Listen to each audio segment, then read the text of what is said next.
to Liberia, where the drums still play my song. Take me back to my homeland. It's the place where I belong. LIB FutureTV, giving voice to progressive Liberians, speaking about politics, entertainment, and local news.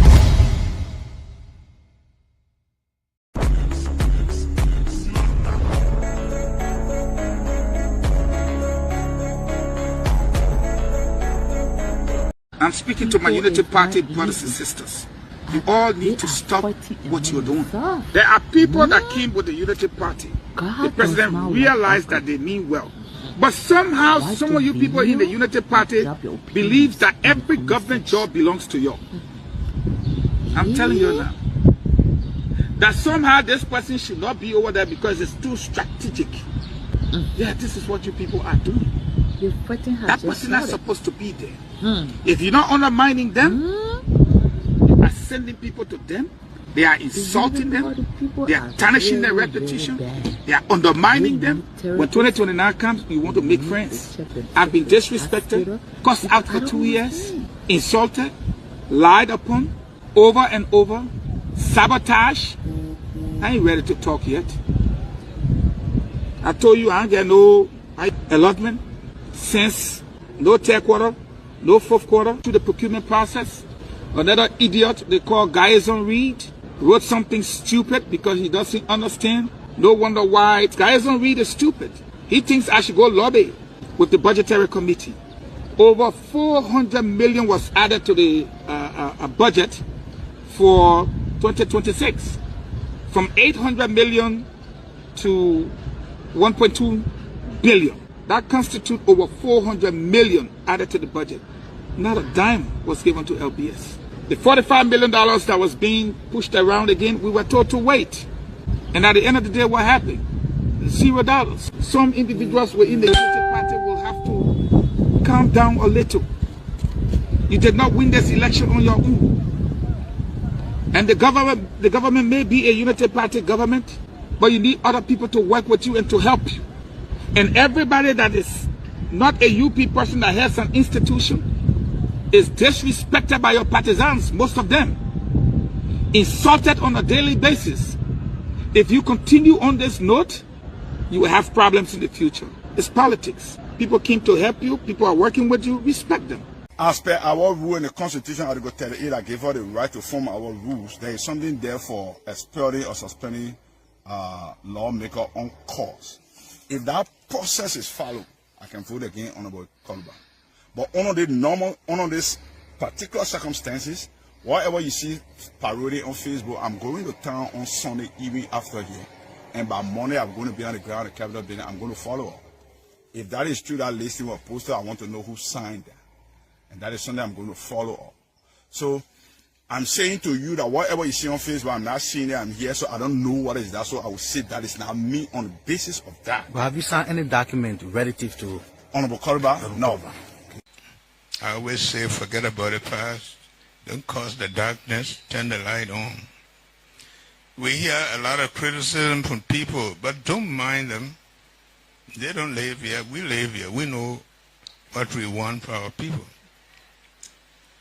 When you are walking a long distance and you have a lot of dogs barking at you, if you stop to throw rock at each dog, you will not reach. Just move on, move on. Our job is...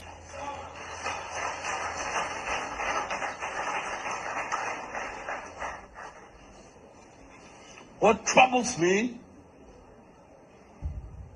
is to hear a sitting vice president, Joseph Baka, and his men trying to tear our country apart. We are a post-conflict nation. Our peace is fragile. What we need to do is to reconcile and bring our people together. Not to separate us, not to divide us, not to destroy this country anymore. Joe used to be my friend. He too might have been a friend of Brumsky when I came home.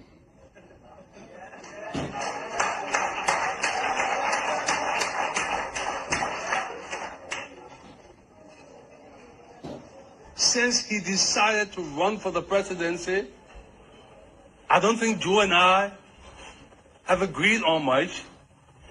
But there's one thing I agree with him about. No Congo man should be president of Liberia again. But there's another side of that story, Joe. No countryman should be president of Liberia either.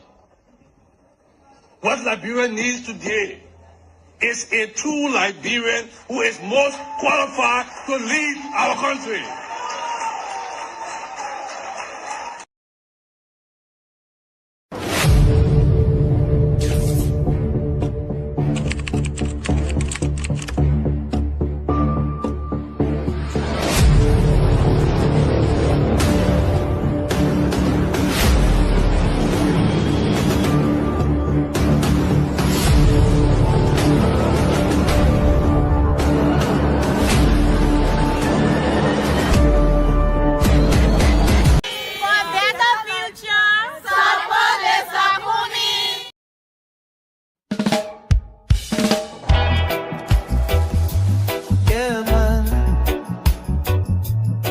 To time conversation where the truth speaks and the people listen. From Cape Mountain to Maryland, from Nimba to Montserrat, the future calling Liberia. When the voices of the people start to rise, you can see the truth within their eyes. Too many years of struggle and pain, still the people dancing in the rain. But hope is growing in the land tonight, a new vision coming into sight. A servant leader walking with the crowd, speaking truth, humble but proud. This is prime time conversation, talking about the nation's transformation.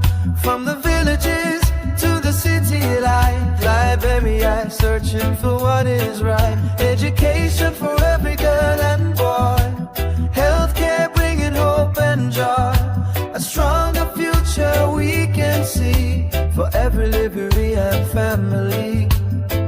Hear the farmers calling from the field, waiting for the harvest that the land can yield. Technology knocking at the nation's door, young minds ready to explore. Electric power shining through the night, security standing for what is right. The economy rising for everyone, a new chapter has begun. This is prime time conversation, voices of the rising generation. Agriculture feeding every home, no more hunger, no more roam. From Cape Mountain down to Maryland shore, the people say we must do more. From Nimba Hills to Montserrat streets, the future and the people meet. Now the people talking in the marketplace about a man who walks with steady pace, a leader with a vision for the land, reaching out with a helping hand. From humanitarian work to leadership call, standing strong when the people fall, talking about dignity, justice and trust, serving the nation because he must. Not for power, not for fame, but to lift Liberia's name. A vision rising clear and bright, leading the nation toward the light. Oh, Liberia, hear the cry. Let the children reach the sky. When the people stand as one, the victory has begun. The conversation starts tonight, speaking truth and shining light. Together we can build again for the daughters and the sons. This is prime time conversation, voices of a hopeful nation. Education, health and peace, let the nation struggle cease. With strong leadership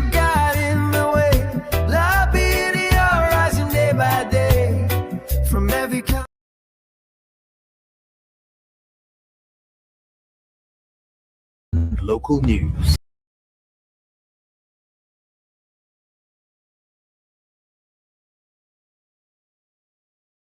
That Liberians is gaining. But how is making How does he arrive at that? But how is making that statement illegal? How is that basis for expelling him? He's wrong. He shouldn't have made a statement. He's wrong. But is that a reason to expel him? How is that treason? It's in violation of his oath of office. Is it? Yeah. What does the oath say? The oath says you gotta be for Liberia, protect Liberia, respect the Constitution and the territorial integrity of Liberia. And he just blew it off. Just to be clear, I disagree 500%, 1,000% with his statement and assertion. But why you disagree with that? I don't see why you disagree with that. Because there's not something that bothers you. No, because the land I'm forgetting. How did he arrive at that? But how did he arrive at that? I don't know. That's not the point. The land is not forgetting, so I disagree with the statement completely. I would not have said it. I don't. But it's not the point how you arrive at that. Didn't arrive at that. How does that constitute treason? How is that breaking the law? Betrayal by making a betrayal of the state. Oh, come on. You become an enemy of the state, especially someone in that area of. That's complete nonsense, right? He shouldn't have made a statement. He was wrong for saying it, but that's not a basis for him to lose the seat. So that part is where maybe you and I disagree on that part. False statement, shouldn't have made it.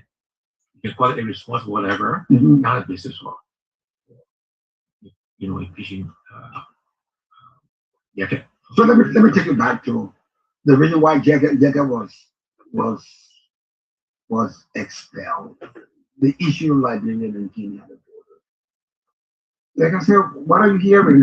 What is the state of it now? The sad thing is we're hearing nothing official, and the government should be telling us what's going on. So as you know, we did a post on this subject. There were 3 things we said should be happening in no particular order. One, we said there should be an investigation of what caused, what precipitated, what caused this thing to happen.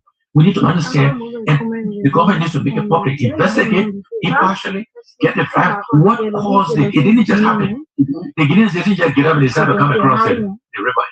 Let's understand that, because when you understand that, then you can find solutions, right? If we did something wrong, we understand that. We can say the Guineans they're our brothers, our cousins, right? We can say, my man, look, we did this. It was wrong. We're not doing it again. Let's just go back to status quo, right? Let me finish that. Let me finish. That's one. So investigate. Let's understand what caused it, right? Then the diplomacy can take over. The second thing we said is those people that were displaced, the government needs to look after them. It's nothing they did. They got displaced. They should be looked after. And then third, the diplomatic route, right, to try to resolve it with the goal of returning to status quo. Returning to where we were before. But part of that process is to understand what caused it, so it doesn't happen again. So you think what caused it? I don't know what caused it. The government needs to investigate their allegations, their assertions for what caused it. It would be irresponsible for me to repeat those things, right? So let the government investigate, right? There were assertions around illegal mining in the river, etc. There were people accused of doing that. I don't know whether that's true or not. The government should investigate. Make public what happened. Make sure it doesn't happen again. Go have a discussion with our Guinean brothers. Again, on both sides of the border. Same tribes, same family members. We're all the same people in the sub-region. These borders are somewhat artificial. Don't you add,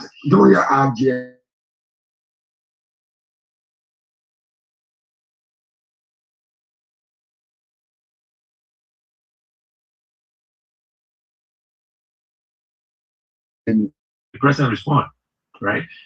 That's the question, right?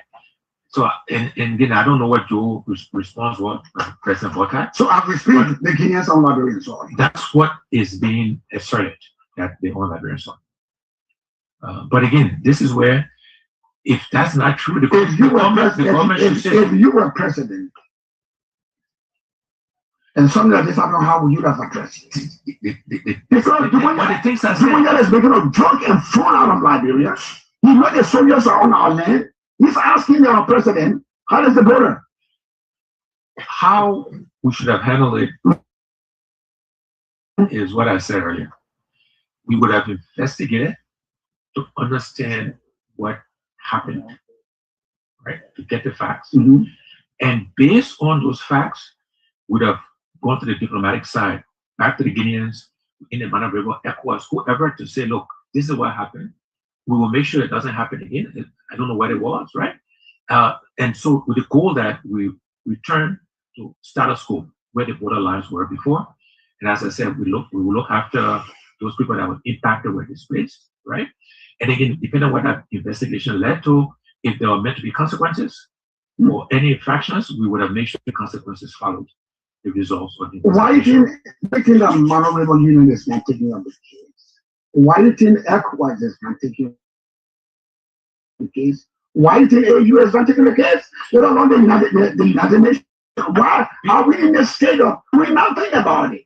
Well, the question is, have we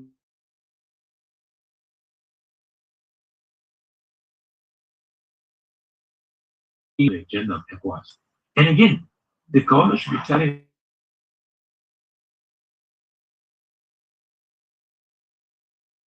what is being discussed.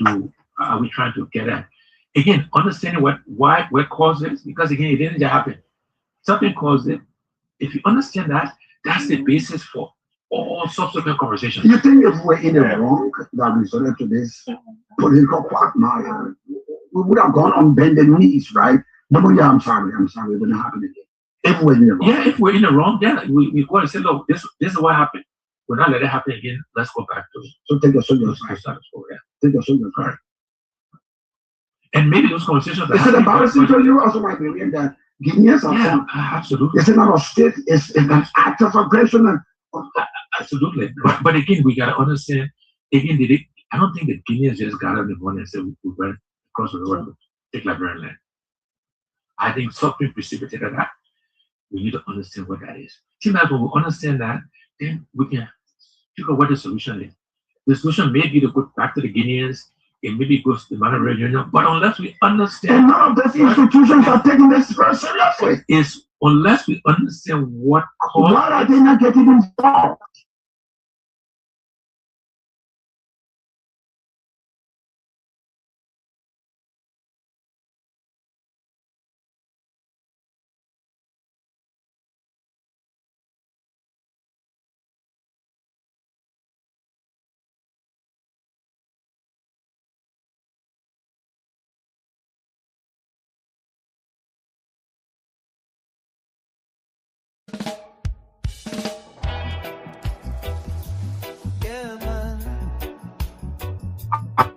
Time conversation where the truth speaks and the people listen.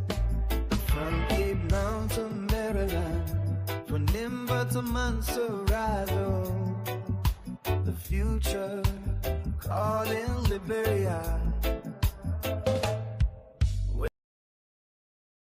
When the voices of the people start to rise, you can see the truth within their eyes. Too many years of struggle and pain, still the people dancing in the rain. But hope is growing in the land tonight, a new vision coming into sight. A servant leader walking with the crowd, speaking truth, humble but proud. This is prime time conversation, talking about the nation's transformation. From the villages to the city life. The president's ambition, whoever's ambition was, just follow the rules. Now we have a situation where we don't know, you raised the question, we don't know who is doing what. We don't know where the money is coming from. We get conflicting statements. We get statements from the information minister saying one thing, the Minister of Public was saying something else. I think the presidency, the office saying something else. The presidency didn't know about it. We just want to understand who's in charge. Where's the money coming from? Did they follow the process? Did the legislature improve it? These are simple questions, right? Because again, are these monies that is being used that should be paying teachers more, healthcare workers more, right? Civil servants more? It is money being used to invest in education, to invest in healthcare. What are you smelling? Right? So what are you smelling? I am saying, we are saying, the ANC is saying, LACC, and other corruption are tell us, related. they will tell us whether it has been or not. They need to investigate and tell us, yes, all the processes were followed. This is what the government went through the procurement process. They got these number of bids. You know, the legislature, you know, approved it. The money is coming from, you know, XYZ. That's the job. Let them tell us. That's what you need. That's what we need. Or they can come and say the rules were not followed. As the LCC responded to you. They have not responded to us yet. And we will give them, you know, another week or so, because again, I think disrespectful, and again, maybe it's part of why we keep doing this, and expect different results, right? But let's see. Then we'll take it to the next step, whether we go freedom of information. Next step, whether we go to court to compel them to act. But we'll wait and see, give them some time to come to react. But we just want to know who's doing what, how it happened. They said the state enterprises are funding it. Is that what they should be doing? Is that the process for how we, you know, construct, etc.? You know, there was criticism in the past of the we are government and building condominium in the houses. Are we doing the same in a different way? I don't know. These are questions, right? We can't keep doing the same and expect different results, right? This is why our country don't move forward, right? You know, we just have to be disciplined, follow the process. We shouldn't be any exceptions, right? The big shop business, down in Mountain to chop, we gotta change that mentality. It's gotta be about the people. You think I gotta get yes or chop? You got no yes at all. No, that's not the point. And I'm not saying the president chop or not. That's not the point I'm making. But you should do the follow the rest. You should follow the process. Okay. There's a reason why those processes were put in place. Not just abuse. This is follow the process. Maybe they did nothing wrong, but let them tell us. But it seems suspicious, right? My time is running up. I got 2 more questions. Please, just give me a chance to look at. When Dylan was interviewing, when the NEC designate appeared before the Honorable Liberians, Dylan asked him a question regarding 2% threshold. I'm not saying that would affect you though, because the ANC did. I mean, why not? The ANC did not participate in 2023 national elections. The CPP did. So they issued this noise about 1%. That 1% is attributed to the CPP, not to the ANC. What are you reading? So just to clear the air and the law, and look, I think Dylan knew this. European politics. I think, you know, it was when the LACC letter was sent to the LACC, and I think they were trying to distract, etc. But the law is very clear. It's both things have to occur before you're barred. So in the case of the CPP did get less than 1%, less than 2%, but the CPP got legislators elected. So on that basis, even this, if I wanted to run again as CPP, I can run again. You tell me? Because the CPP had less than 2%, but got representatives, right? One from Nima, one from Maryland, one from Grand Crew. It goes, there's I think 4 or 5 at least, right? And even in 2020, the CPP, Dylan is a CPP senator, as is Young League, etc., etc. So, you know, on a pure CPP basis, I could run again on CPP. The second point you made about the ANC was not on the ballot, right? So ANC is not affected by that at all, right? So, you know, we put on that basis, and the law applies to the institution, not to the individual.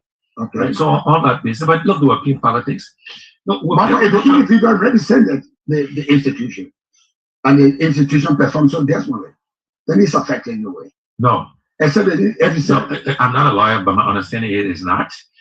And even if that was the case, the CPP had candidates who won, right? So CPP would qualify if they chose to. And in addition to that, the ANC was not on the ballot in 2023. So the ANC, who I represent, can participate. Not the ANC would take. But let's look again. This was meant to be political. It meant to be a distraction. Look, I know the nominee, was he confirmed? He understands the rules, and he will apply the rules. And we know the rules as well, so I'm not worried about that. But I thought they were playing politics, and we'll play politics with them too. Hey, you want to run again 2029? People reaching out to me, Tim Max, 2 pretty strong candidates. So this thing can work. right? I remember when they were prosecuting me, I said, was it the CPP that made you not to win? There would be was it the CPP that made there would be consequences? Was it the CPP that made you not to win? Let people keep doing this. We'll see. I won't say too much more. Let's move on to the next subject. That's a threat to the law. No, I'm not threatening anybody. I'm not threatening. I'm not threatening anybody. That's not my style. Is there anything in your mind? There are two major political giants in the field. More or less, I'll tell you, they are already stand canvassing for 2029 elections. Historically, election-wise, the history has told us no single political party has ever gone to the polls. Come from there, so we know you gotta be alliance, you gotta be collaboration. What is the ANC thinking? Yeah, no, look, we always have it. Will you be aligned with the Unity Party, or will you be aligned with the CDC? We have always been open to collaboration and alignment. And in fact, naively, so some would say, in the way we did it with the CPP, when the people were collaborating with, lied, in the court, lied on the oath. So we'll collaborate differently. We let, it's early. It's still 3.5 years ago. There are other political parties, in the country we'll talk to. They're helping their political parties. What's that? Helping their political parties. There are other political parties in the country, including the two big corporations. Education for every girl and boy. Healthcare bringing hope and joy. A stronger future we can see for every Liberian family. Hear the farmers calling from the field, waiting for the harvest that the land can yield. Technology knocking at the nation's door, young minds ready to explore. Electric power shining through the night, security standing for what is right. The economy rising for everyone, a new chapter has begun. This is prime conversation, voices of a rising generation. Agriculture feeding every home, no more hunger, no more roam. From Cable down to Maryland shore, the people say we must do more. From natural resources, that's what the waste we can reinvest. That's what we reduce the corruption. Will you reduce your salary? I would donate whatever the salary is for the president. I don't know what it is. I don't know if it's public. But whatever it is, I will make it public and I would donate it to some charity. You will not take a salary? I will not take a salary. Means you're on record? I'm on record. I've been on record. You will not take your salary as president? I will not take my salary as president of Liberia. I will make it public where that salary is, and I will make it public where I was going to donate it to. I like education and STEM education, science, technology, engineering. I might allocate it to improve STEM or something. I don't know what it is, but I will not take a salary. We'll allocate it. Anyway. And that doesn't mean other people shouldn't take their salary, because I've been blessed. So I'm not doing this for the money or whatever else. Other people need their salary, so I don't suggest that because I'm not taking mine.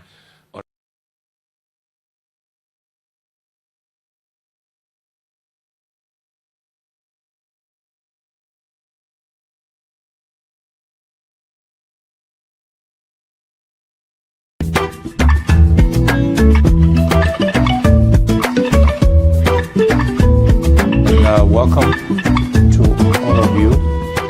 It's good to meet, young Liberians. You all represent the future of our country.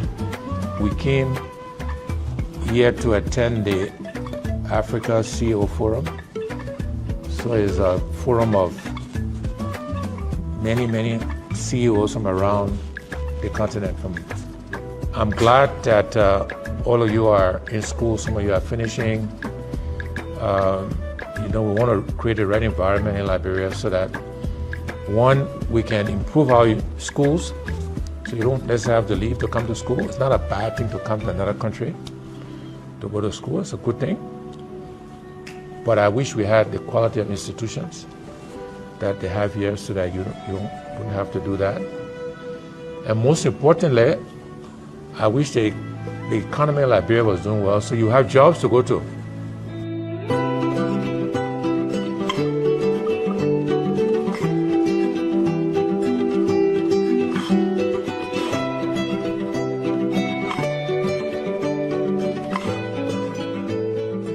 And some of them feel afraid. When they make you president, the usual thing will not be done. Yeah, the usual thing will not be done. The rightful thing will be done always. So they feel like if we make Mr. Kumi president, our hand will be out of the, like the cookie jar. Will not be able to exploit the Liberia, will not be able to exploit our resources. Liberia is rich when it comes to resources.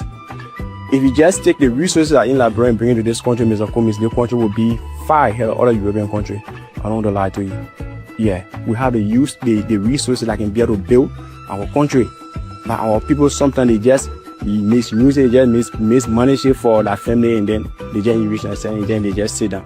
Sometimes we use a Bible or sometimes there's some that can't even say, well, why Liberia can be like this country? Why? These people consist of students and professionals. Where I attended a diaspora return conference in Liberia, I had the opportunity to have met you. You took me as a child, as a son, and I want to appreciate you for the care. Also, during our communication, our conversation, you did promise the Liberian community in Rwanda financial support for our sports tournament, and you did fulfill your promise. I'd like to appreciate you.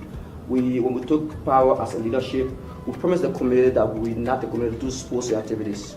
So now, as we speak, we have almost 6 to 7 chapters within the Liberian community in Rwanda, and our chapter tournament is ongoing currently through your financial help. We want to appreciate you. And come Sunday will be our final games. So we appreciate you, and we hope the relationship continues.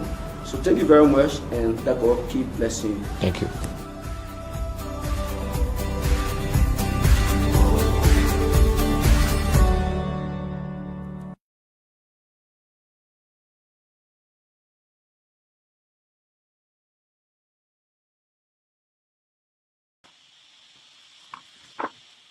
Hi, welcome to a primetime conversation, and this is Dr. Pearson. Look, I apologize. We've been having some technical difficulties. We probably would have been on air today. Our studio in Monrovia, the Kia Radio FM 95.9 is undertaking some technical repairs, maintenance, routine maintenance. So for now, we'll not be going to Kia Radio. So if you're viewing us by way of Facebook or YouTube or any of our online platform, you will not be hearing us on Kia Radio 95.9 FM 95.9. So we'll just hold the fort for now, and we're hoping that Kia Radio will take care of business, and we'll be back on air with Kia Radio in the soonest possible time. All right, let us make some progress here quick. So tonight, what are some of the things we'll be discussing tonight? What are some of the things that we will be discussing tonight?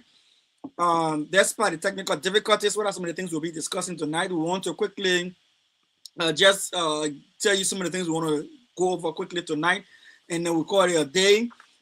So tonight, we want to look at briefly issues pertaining to the NEC, the National Elections Commissions. We know that we still have issues with the National Elections Commissions. The National Elections Commission chair is being confirmed, and we believe that that confirmation has not been fully announced yet. What are they waiting for? We're not sure what they're waiting for.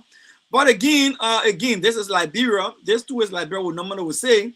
We're waiting to see whether that confirmation will go through. There are some of us who believe that that confirmation should not go through. And the reason we don't want that confirmation to go through is because, look, the guy is highly conflicted. He may be qualified, have the education and everything and the experience, but he's highly conflicted. And elections is border on what we call integrity, right? Electoral integrity. So if you want electoral integrity, you want people to have trust in elections, public trust should be high. Then you have to discuss the issues that have to do with integrity of the elections. We'll look at Another report that just came up concerning Nima County, we'll cover that. We'll look at Ambassador Kuyate vote of no confidence from the House of Representatives in Liberia. They're saying they have no confidence in Kuyate. So we'll be looking at that House of Representatives action. And we'll make other progress again tonight. We'll look at matters pertaining to the Yega Koruba case. How far is it now? What's going on with the Yega Koruba case? Why haven't we have any word on Yega Koruba case since we heard that they were probably appealing to the Supreme Court of Liberia full bench? So why haven't we seen anything from the Yega Koruba situation up to this point? Want to just briefly talk about that. There is something also that is trending in Liberia we want to talk about, and that has to do with the jurors, the investigation of the jurors. Those of you who follow us on Primetime Conversation, there are issues relating to the whole thing that had to do with the juror. Again, the Justice in Chamber did give a determination on that whole thing that had to do with the investigation.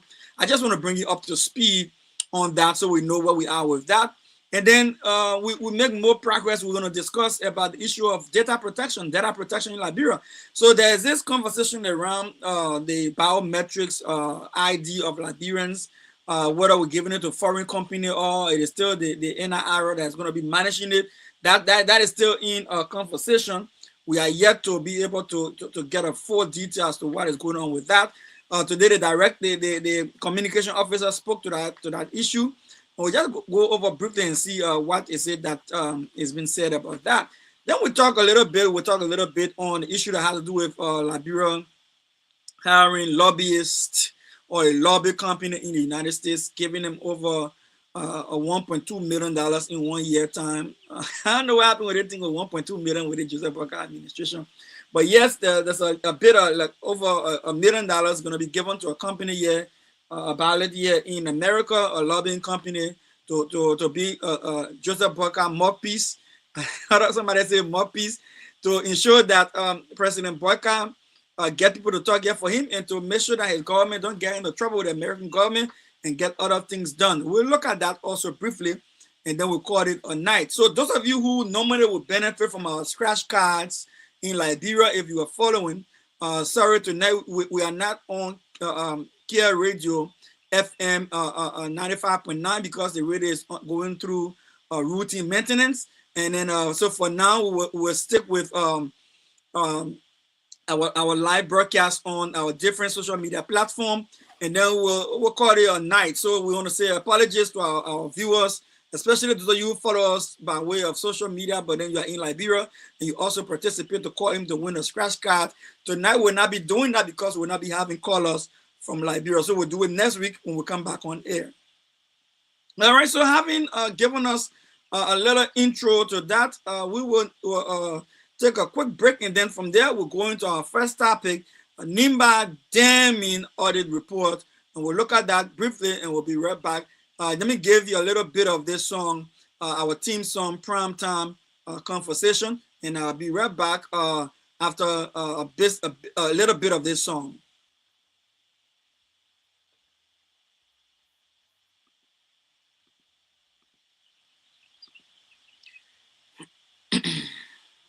Talking about dignity, justice, and trust. Serving the nation because he must. Not for power, not for fame, but to lift Liberia's name. A vision rising clear and bright, leading the nation toward the light. Oh, Liberia, hear the cry. Let the children reach the sky. When the people stand as one, the victory has begun. The conversation starts tonight, speaking truth and shining light. Together we can build again for the daughters and the sons. This is Primetime Conversation, voices of a hopeful nation. All right, welcome back to the Primetime Conversation. Tonight we are discussing key trending issues in Liberia. I want to begin with the the damning report from the General Auditing Commission on the Nima County and how the Nima County has managed its social development funds from 2018 to 2023. Now, there are a few things we need to clarify as we go into this conversation. Number one, the first thing I want everybody in mind now, even if you were discussing this issue in Liberia, is this thing political, right? This whole audit thing, is it political? So, for instance, Nima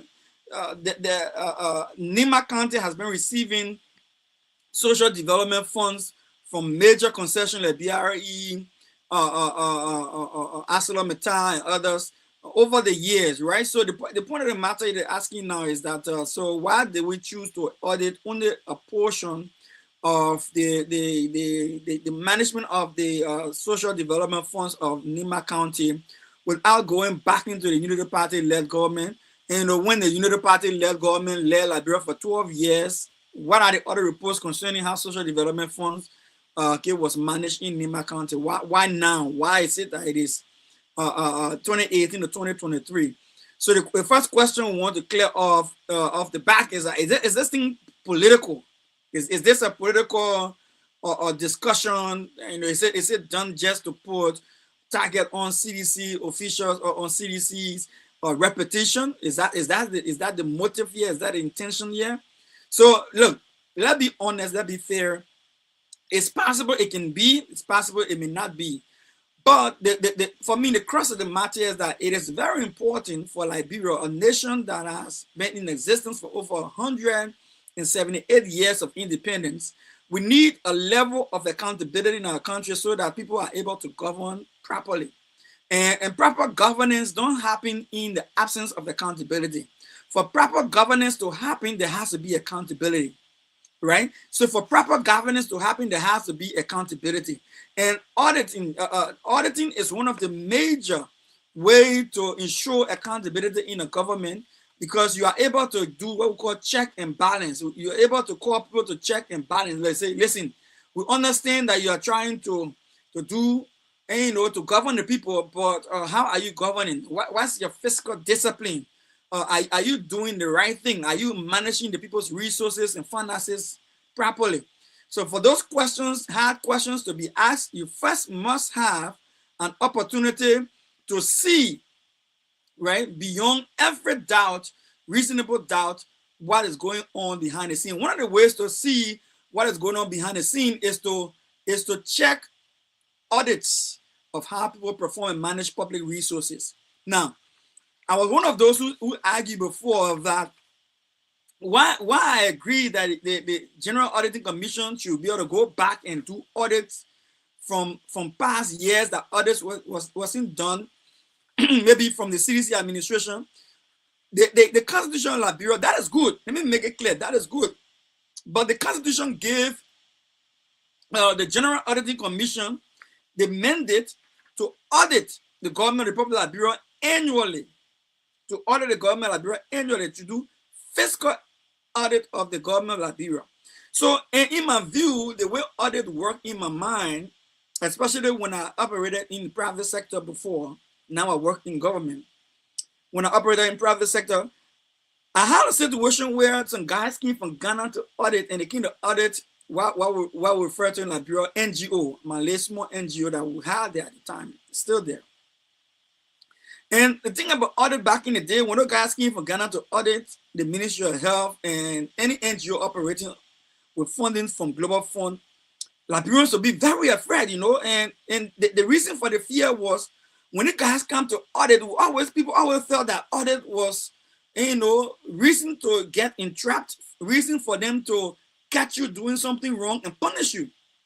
But I learned something from the guys when they came that day. They said to our office that day, they said, listen, audit is not necessarily to say, oh, I catch you or I grab you, stealing money. And the guy said something, they said audit is important because with audit, you are able to strengthen your organization. So we have always carried that political mindset of audit in Liberia. Well, when you hear audit, then, which means you're going to catch somebody for something wrong so that they can get embarrassed, they can be shamed and all that kind of thing.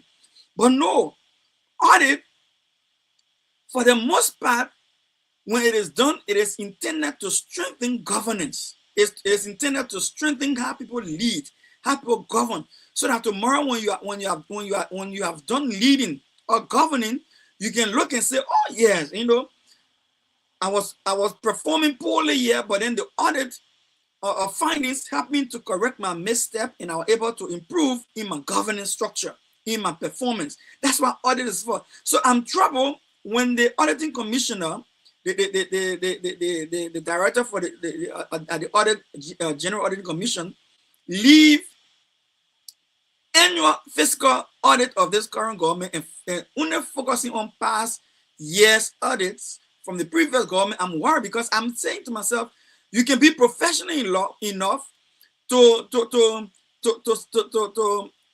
set your priorities in a way that you say, listen, I will set some guys responsible to audit past government. At the same time, I will set some guys that will be auditing annually the current government, because if I don't catch the current government mistakes in real time, I leave room for more mistakes to be discovered in the future.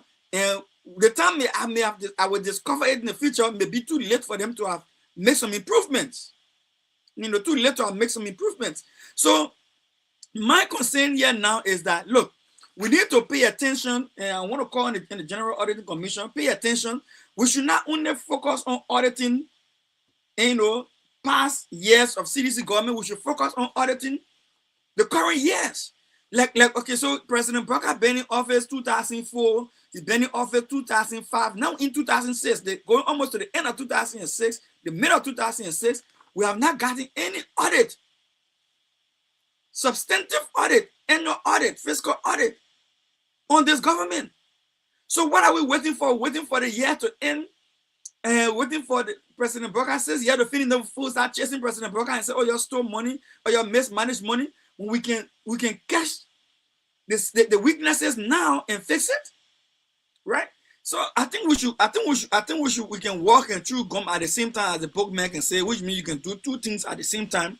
I think we can focus on past audits, and you know, of the CDC administration, but still do our constitutional mandate as General Auditing Commission to ensure that you conduct that fiscal audit that the Constitution requires of the General Auditing Commission every single year, and make those reports public so that we can see what's going on in our country.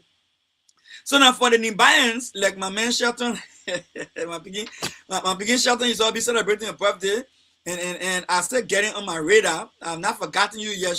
You on my radar, and our birthday will be properly acknowledged, and we'll pay here on our birthday. So don't forget, we will pay here on our birthday. But that go to Nimba. So now the Nimba County Superintendent, Madam Kou Miape Gono, did a conference, right? She did a press conference, and she spoke to some of the issues pertaining to the audit.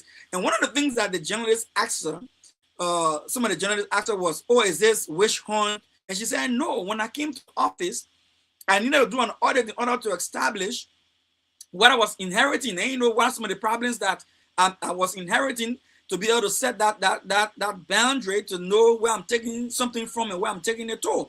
And I think that was a very brilliant idea of hers. Look, I know even if it is politically motivated, but it still is a sound leadership principle that you want to understand the terrain in which you want to manage, and then in understanding the terrain, you are able to address the problems that you are going to be confronting. So yeah, so even though I know it might be politically motivated to an extent, but it is also very commendable on her part to have commissioned this audit, to ask for this audit.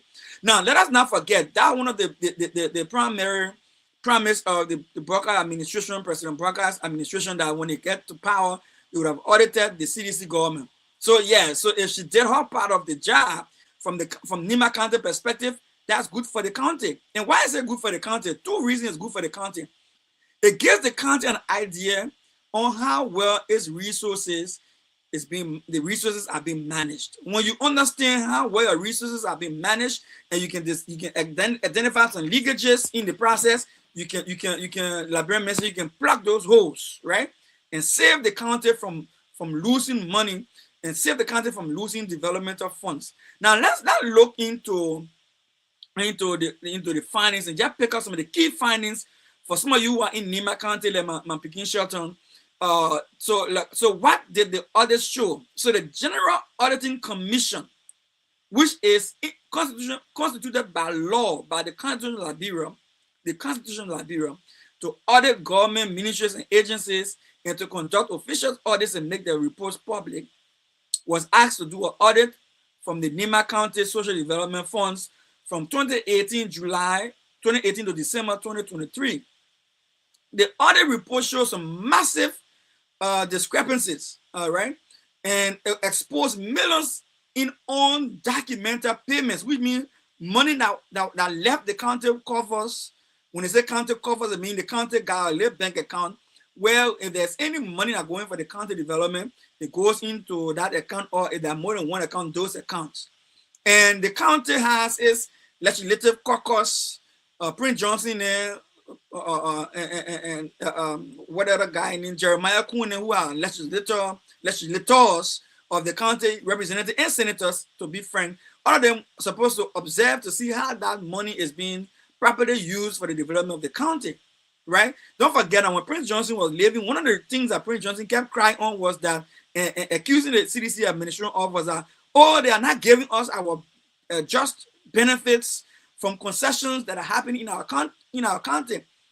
County development funds are not being given to the county. County social development funds are not being given to the county. And those are some of the reasons why he broke away from CDC and George Weah's support in the 2023 elections. However, yes, now we're seeing that monies that even went there to support the county were squandered by the very leaders who were complaining that they were not getting money, but the monies were going there, right? Or should I just say, to be honest and fair to the late senator and others, some of the money was going there, but they were not all being used for the proper reason. So let's see some of the monies that the audit report flagged, right? One of the major money the audit report flags are undocumented disbursements, which means you're spending money that belongs to the county without putting it on paper. You know, like people will get it out. We're quite to spend money, public money, government money, even your own business you're doing business, instead of you be marking down how much you spend on the goods and how much you generating on the goods, so that you can know that you get your principal back. Then you can know the difference between your principal and your profit, and then you can invest it. No, we can leave all that one. We just go and start eating as the profit as the business selling. We eating everything that come in the business. And then you say, oh, the business breaks down. You eat the principal, the profit, you eat all.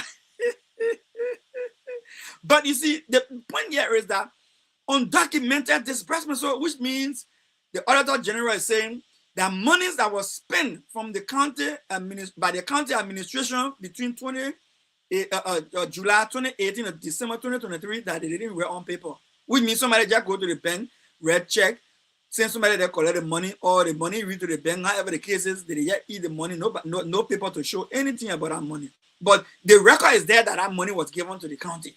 But no paper is there to show that the money left the county, but no money there. How much are we talking about in a category of undocumented money? That undocumented money that didn't write down, but they ate from the county, $2.5 million US. $2.5 million US. Now, what is it? Let me call the total amount. $2,544,576.26. The Auditor General said they chop that one. No paper to show how they chop it, but they chop it. At the same time, money that they took from the county without even showing any paper where the money went. LD Liberian dollar now. $34,829,993.22. $34,829,993.22. Bogman recorded 34.8 million. They ate that one again. Now, what are the 80? Or they use it properly, or they use it, some of them, the fact that they didn't write it down to document how it was spent, GSC said, listen, so long there's no document to show how the money left from here, it's unaccounted for. So in other words, yeah, that's bad management, right? So, and that was supposed to be spent on what they call goods and services without any supporting document or evidence of delivery, which means you say you spend it here on goods and services. Oh, I pay for this, I pay for that, I pay for printer, I pay for the other stuff, I pay for services. Maybe I pay to do small work here, I pay to do some kind of work down there. But anything you say you did, whatever you say you did, no paper to prove it that somebody received the money and did the job. Nothing to show that you did the job. Say, okay, here a record to show that we did the job. No record to show that, oh, you bought 500,000 piece of ream of paper, right? 500,000 ream of paper over the period. But no delivery note to say, yeah, we bring the paper here right now that you receive the paper, and yeah, the receipt to show that you receive nothing there. I would say. Another category of money that the GSC mentioned that NIMA lost in this audit report is considered unaccounted spare parts procurement. You know how you know, like, you might one time in NIMA, especially during Madam Ellen time, NIMA had a lot of yellow machines. NIMA, one of the counties that has so many yellow machines that other counties did not even have. Some counties to go to NIMA, even borrow machines from there. Right? I'm talking about yellow machine, making yellow machine. NIMA had a lot of yellow machines. People used to go to NIMA county to borrow yellow machines from there. Right? So yeah, NIMA is very developmental oriented. Which means the Liberians, the mind for development is very high, strong, right? But then, even though all of those good signs were there, the good things are mentioned there, but at the same time, there's somebody, Captain Gibson said, wasted stolen millions of dollars. Yes, Captain, wasted stolen millions of dollars. So when you have the kind of equipment, maybe cars and other things, generator to service, air conditioner, public vehicles, maybe for public hospital, maybe for different things that you need to pay that have to do with spare parts. People say they bought spare parts, but no justification, no document to prove it. How much is the money that the GSC say got missing in that one? That one I got to do with spare part alone. Don't forget, the other money that is called undocumented disbursement for payments that they didn't take record of, what they call goods and services, which I repeat, it was $2.5 million US and $34.8 million Liberian dollars. That one different.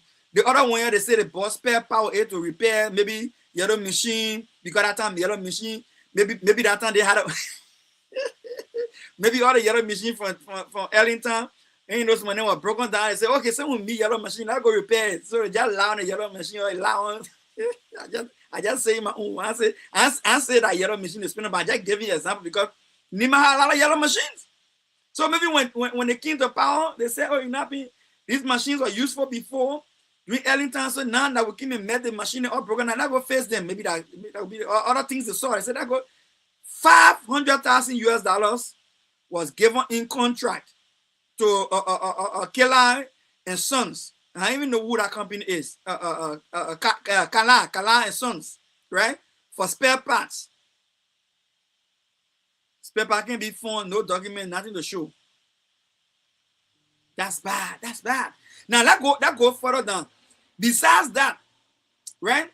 $165,000 US also was spent on supplies. Nothing. Can't see.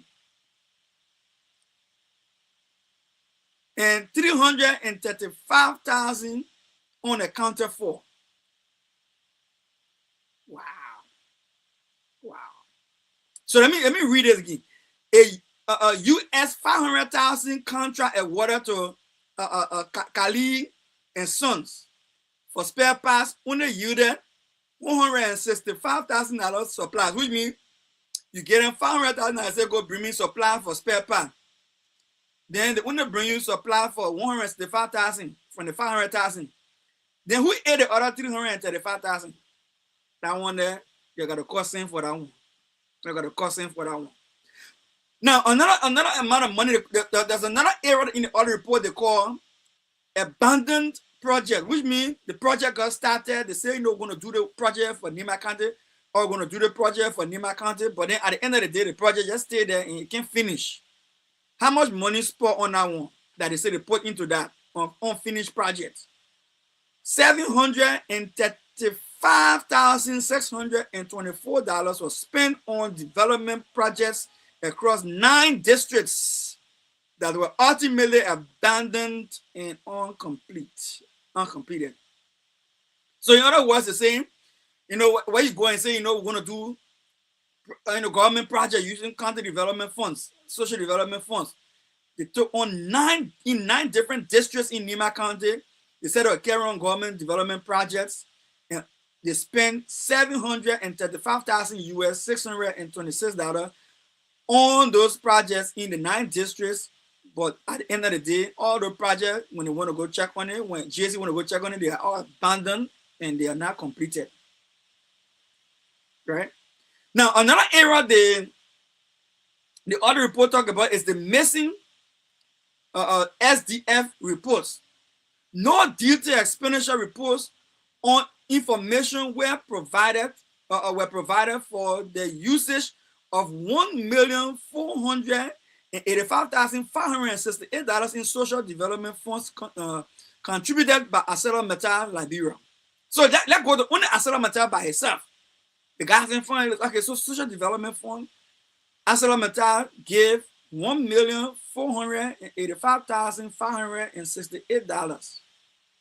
Both men say 1.4 million or 1.5 million. So we round it up because saying that 1,485,000, we round it 400 up. Saying that 485. So we round it. So that's a $1.5 million county development fund directly from ArcelorMittal. Somebody ate our money. No report.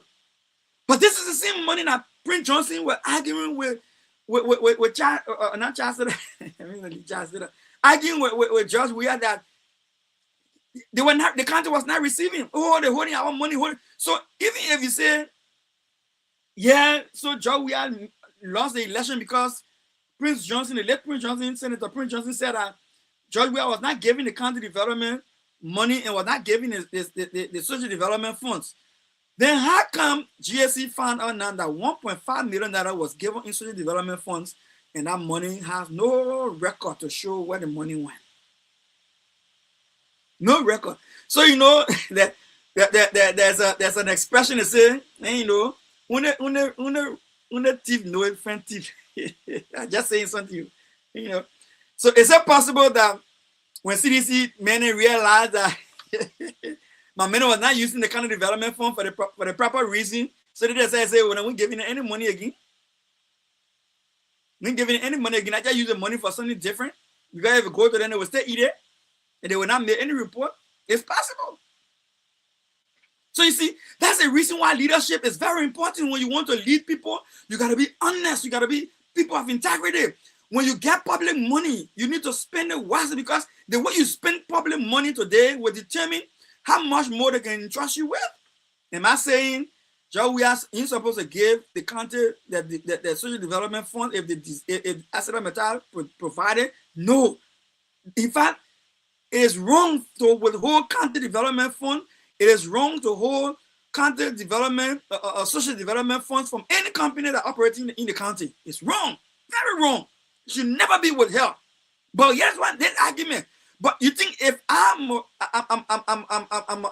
rogue, you say you rogue, and I give you something to go do something where you do anything, I keep giving you. I will not give it to you. I will quote it to rogue. Steve from Steve made God laugh.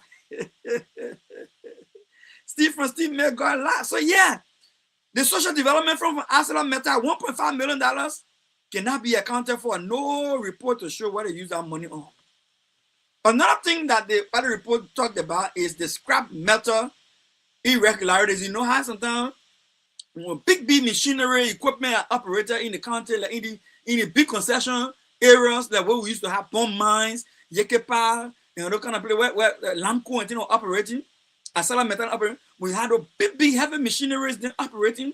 When they break down, they cannot be repaired, right? They break down, they cannot be repaired. They end up becoming what they call scraps. When it becomes scrap, even though it is no longer useful to production, you can use it to do more of your concession work.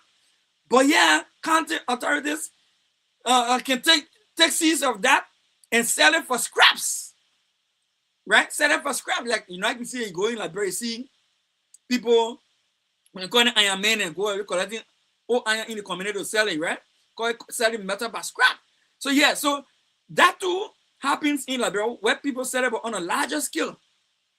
So the Auditor General looked in and investigated and found that there were significant unverified irregularities and missing funds associated with the sale of metal scraps, which means scrap iron. And you know how much money you think? It sounds simple to say, oh, that's just scrap iron, man. No, but for the county level, where the county is overseeing that scrap metal, you know, breaking them down to ship them outside to sell them, so that they can go and be reprocessed and reprocessed to come back in a different product. About $849,318.63 was stolen from that same activity as well. You can account for it. $849,318.63. That is almost $1 million in scrap material from scrap metal. Money that cannot be accounted for. Another area the other report show is unauthorized and questionable expenditures, which means the other one, they can show you, you know, that the money was spent, but then who authorized the spending? Who get permission to use the money? You can't see it, right? And even if you say John Brown gave me the verbal, I mean, just put out somebody said, oh, they meant to me verbal, they say go spend the money or go do something. Even with the verbal authorization, because you read it down people, so they say questionable expenditure. You spend the money, but it doesn't sound right. And you know, maybe some of the receiving looking correct, or maybe the procurement process did not go well, or maybe the way you transacted business, how you contracted people to do the job, did not go well. That one again, they say the county made undocumented financial aid contribution, the way our many can do from LPRC. Amos Twaring can do from LPRC. 1 minute just get and say, you know, I've been going buy cell phone for community member. Oh, go and carry a bucket and pen and top for community member. Oh, go and carry zinc for community member. Those kind of spending. Those kind of spending. Call it contribution to institutional. The undocumented financial contribution to institutions amounting to $444,175 US dollars, almost $500,000. That's why some of us are arguing and saying, listen, anybody who running any SOEs, whether it is state-owned enterprises, and you say, oh, the LPRC, LWSC, Maritime, or NPA, RIA, we should not allow people to distribute money that has not been approved by the how you call it, through the national budget. No. And I would say if there's any reason why there's SOEs, state-owned enterprise, I want to get involved in spending, even if the national legislature approve that SOEs can spend social development funds. It shouldn't be Amos Swag. I wake up one day and say, you know, I'm going to get a poor Zim because the hall got burned down or the hall leaking. No, it's opening room for corruption.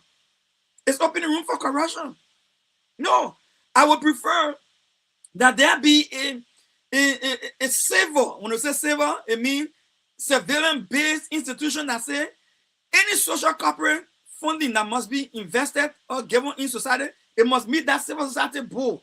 Maybe back per county, that go to that neutral citizens. I'm talking about citizens handpicked by political parties because you put partisans. No.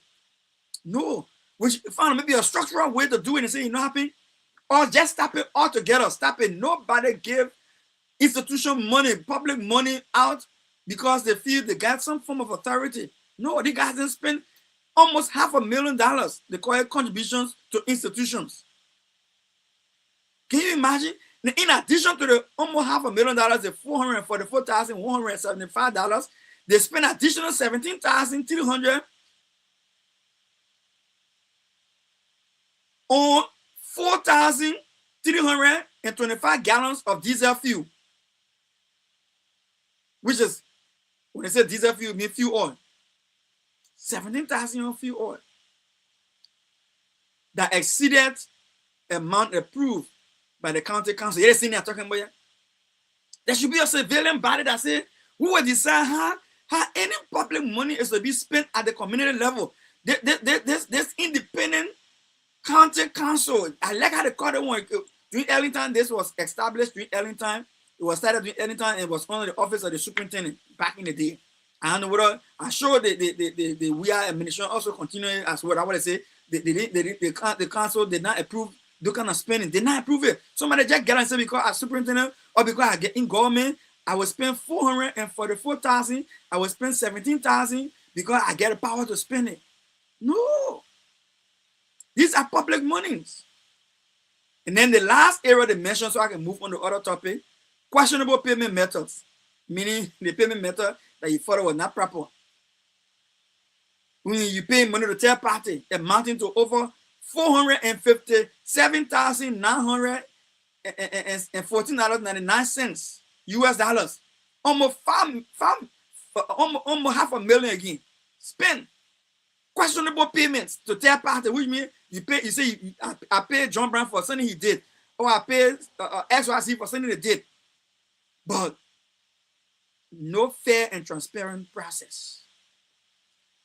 US dollars, 457,000. Somebody just paid to the friend then.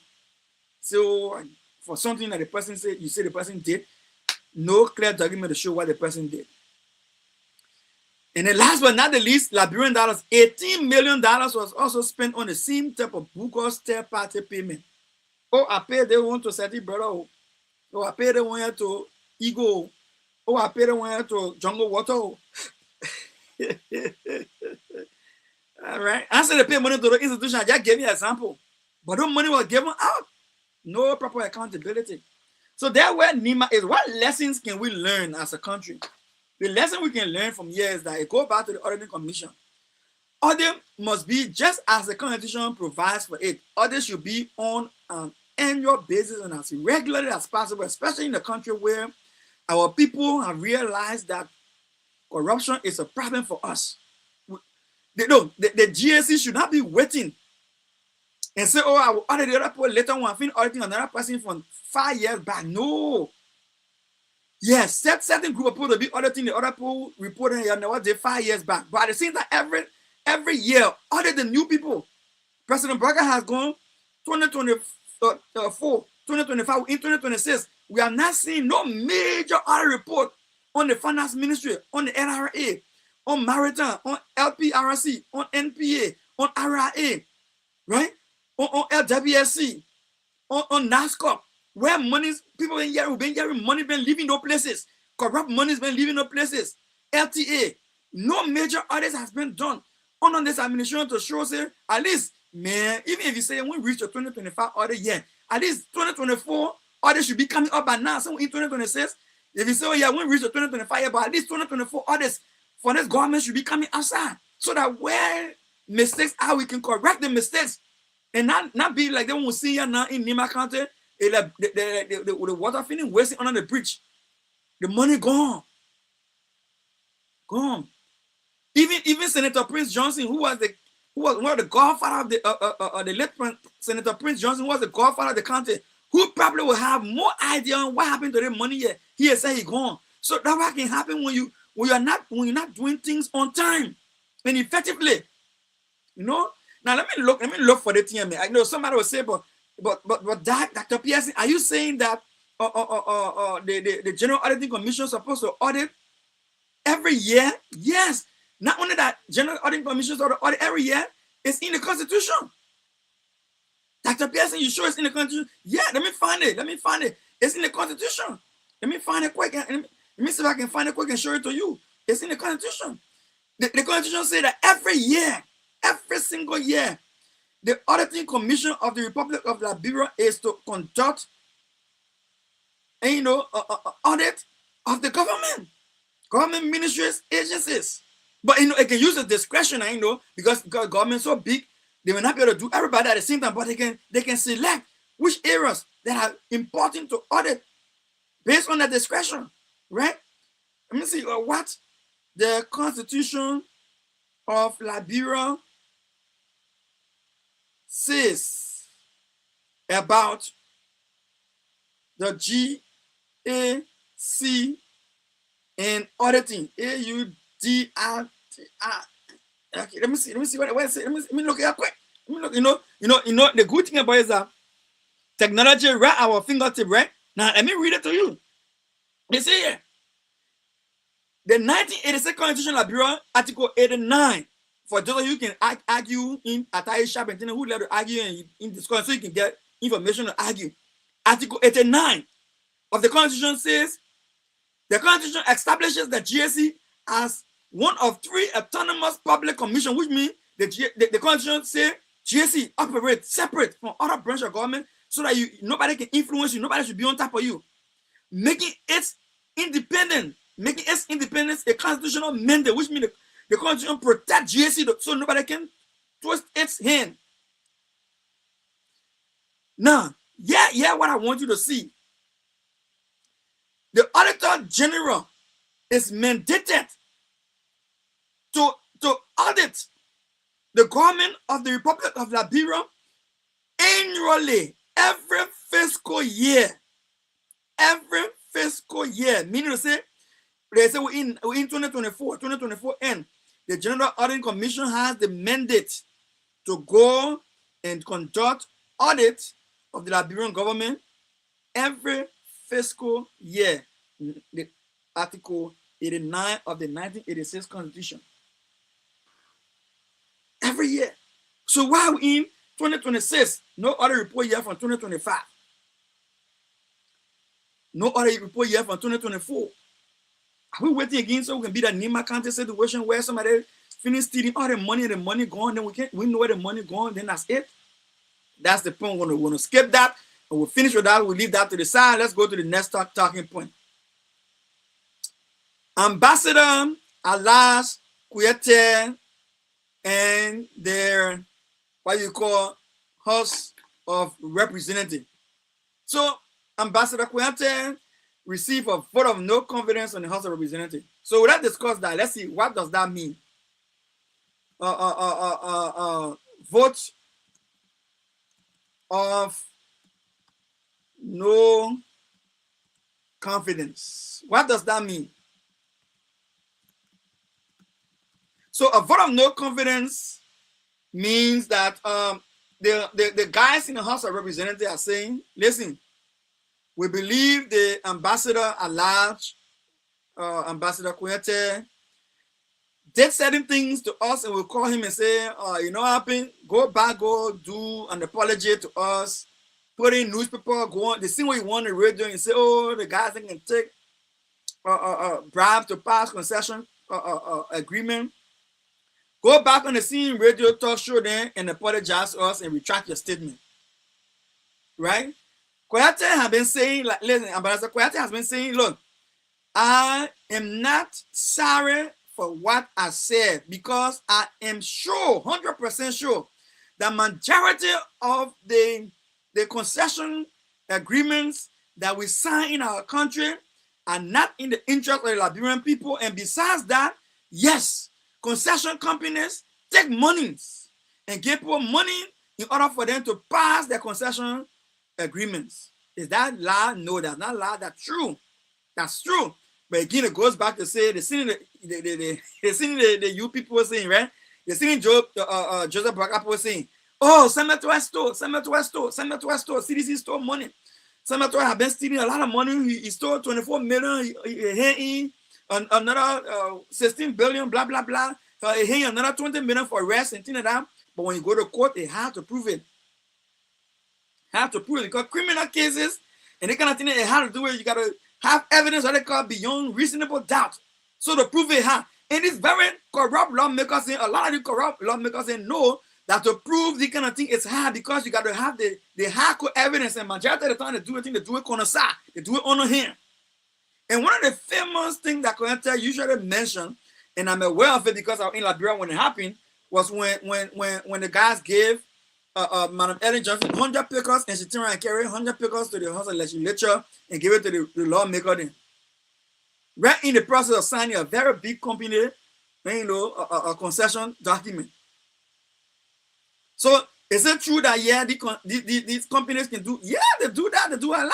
Why you think they get signature fee? Somebody will say, "Oh, signature fee is just it's just part of the regular routine." No, it's an inducement. If I'm not going to give you a concession, why would I take signature fee from you? Right. So if I want to be independent, I don't want to be influenced by our conversation, and I love my country so much, I will not take signature fee from you. I will sit down and say, no, keep your money. I don't want your money. Let's look at the thing professionally, technically, and see how it benefits Liberian people. If I found out that it benefits Liberian people, we sign a deal. What is in it for the Liberian people is in it for the Liberian people. What is not there for Liberian people is not there for Liberian people. When you go wrong with the concession, I hold you accountable. When you go right, I'll tell you thank you. But no, look at Asada Meta. Asada Meta has a deal sitting on inside the house that they want to renew the contract for another 25 years. Then the government of Liberia taking money on the side from them. In the meantime, okay, somebody say, okay, let them President Baraka go visit and say, these people are doing well. These people are doing well, President Baraka? Asada Meta are doing well. When in fact, the country really don't even know how much Asada Meta taking from in Liberia. We don't even know how much Asada Meta is actually making from the iron ore they're taking from Liberia, so that we're able to measure how much they carry from the country, and then we can even sit and say, you know what, that's not negotiate. It was like this before, but now like this. Now let read discuss. No, everything under the table, right? Now let's leave from there. Let's go to another company. You remember the company that had to do with how they call them again? The guy, the American company. Oh, what the company name, man? High Power, right? Okay, the American company that wanted to do railroad from Nima again all the way down to the coastal area to the port of Buchanan or to the port of the Freeport, right? Right, that American company where the government went and took money from the people. High Power took money from the people. President Brock finished eating the money from the people, which means the government finished eating the money from the people. Then President Brock won't play the president of the company wrote President Brock that insulting letter, that disrespectful letter she wrote to President Brock. Said President Brock is dishonest, is not reliable, and she insulted the office of the presidency. Yeah, she was right, because listen, the way you say I said how the street to buy you. If you know you are not going to, if you know you want to be, discuss greater business. Don't go take something from the person and you want to play game with the person. No. So the twist President Brock hand, President Brock was forced to do that because multi-role user Sonny. I wasn't going to put the country how far that thing going now. That whole multi-role user thing. In fact, her and that lady is not even the CEO of that company anymore. She moved on to something different now. Guinea does not like that idea, because Guinea, that same high power company is building a railroad in Guinea from the Nima mountainside there all the way to the port in Guinea. And Guinea don't want that company to stop that road that they're building there to come and build road in Liberia. No. Guinea don't want it. Guinea want to operate on the side. So yeah, so Guinea will do everything to lobby against it as well, because Guinea will not benefit from it. So Guinea lobbying against it. So Liberia now, you go take money from the people, they're going to 10% block our hand. The girl costing up good, saying something, letter costing up, because you respect, say you take money from somebody, then you want to act technical. The moment you take money from the person, you compromise your negotiation, and straight compromise it. She cost the guy, cost President Broca. Bushman pay Keita, they won't get vest. What are you getting vest for? And now that move on. Now besides that, now, can I just say that, listen, these concessions are not helping us. For example, President Broca, Beer Mountain, President Broca sent Liberian National Police to Beer Mountain, and the police shot our own civilians and killed them. And then they send a parent and ready to them 5,000 or 1,000, 2,000 and say they must close them up. That whole case died. The justice minister is in writing. I said they say the government of Liberia get it. The people who the police then killed in King John. They get it, I think 5,000. It's on record. It's in paper. The justice minister wrote it in paper, in letter, and sent it to the people and said, oh yeah, we're sorry for what happened here. Take the 5,000. Then President Burger they riding the poor plane in the country going to Lofa County. Everybody say the road correct. Oh, the road fixed.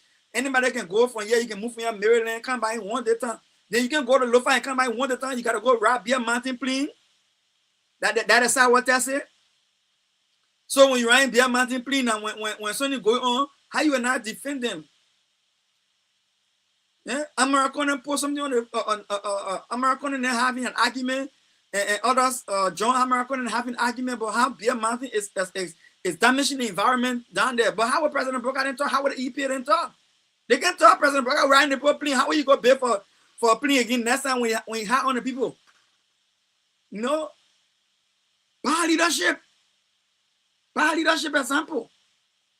Very bad leadership example. And I think we should stop it. So now they say no confidence. They vote on no confidence in the guy. They pass a resolution and they say they have no confidence in the guy. So two things can happen. President Burger can fire him and say, you know, the men say, oh, say I told you to go apologize to the police. Saying you're apologizing.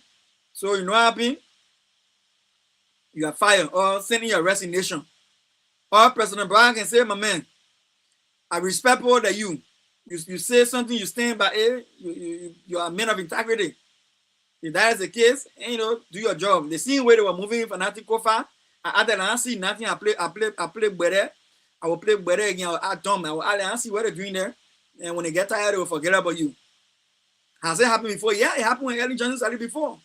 During Ellen Johnson's live time, they didn't with bro. Madam Ellen play dumb. And, you know, and let the tension cool down. It happened before, you know, with other people during Madam Ellen time.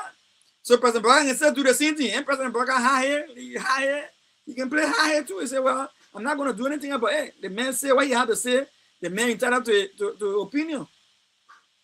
Right? Let the country be a country of freedom of expression, even though he's working for me.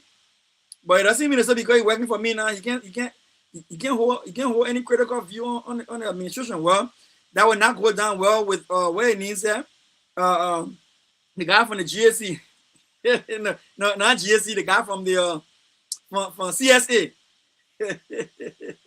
What name? Josiah Joker. Josiah Joker said, when you want to be in government, you can't criticize the government. You want to criticize the government and then go from other governments. Josiah Joker is in violation of the CSA law, in violation of the code of conduct. He said, oh, I'm not under the CSA, but yeah, the code of conduct grabbed me and said, oh, I stay on the appointee. I can do anything I want to do. I'm a citizen. I get a right to speak. Now you know you get a right to speak. So now when he said, push your fire and say President Burger should ask for the resignation of Kouyaté, it's possible. Now let us not forget Kouyaté, Ambassador Kouyaté is, he ran as a presidential aspirant. He gave his support to Joseph Boakai during the runoff. So he too has his reputation to protect. He want to save his face. The guy want to go to Morristown for him to go run for president again. 2029. Somebody say, man, move from here, man. You scary man, you're in the government. And then the men put pressure on you, you deny your own thing. You say, we get time for you, man. And they were pressure inside. So the guy said, you know, it's better for me to stand my ground and move from here with respect than for them to come make a fun out of me and go there looking at where they. What is the political spin on the thing? The political spin on the thing will be, all right, you know what happened? Kouyaté is an opposition guy. The guy won't run for president. President Burger went and get a guy job after the election, and because the job President Burger get a guy, the guy is all over the world meeting top brand officials and top leaders around the world. This guy getting popular. This guy speaking to European leaders, big leaders. They got meeting different presidents across Africa and the world as ambassador. And yeah, the guy making use of that position. The first time he was appointed, I was one of those who posted and questioned why President Burger has so many ambassadors at large without any TOR. So they record them and then they did it again and get in TOR. But I was one of those who raised that question. Go look at my post. Way before anybody talk about them, I was the first person to raise that concern.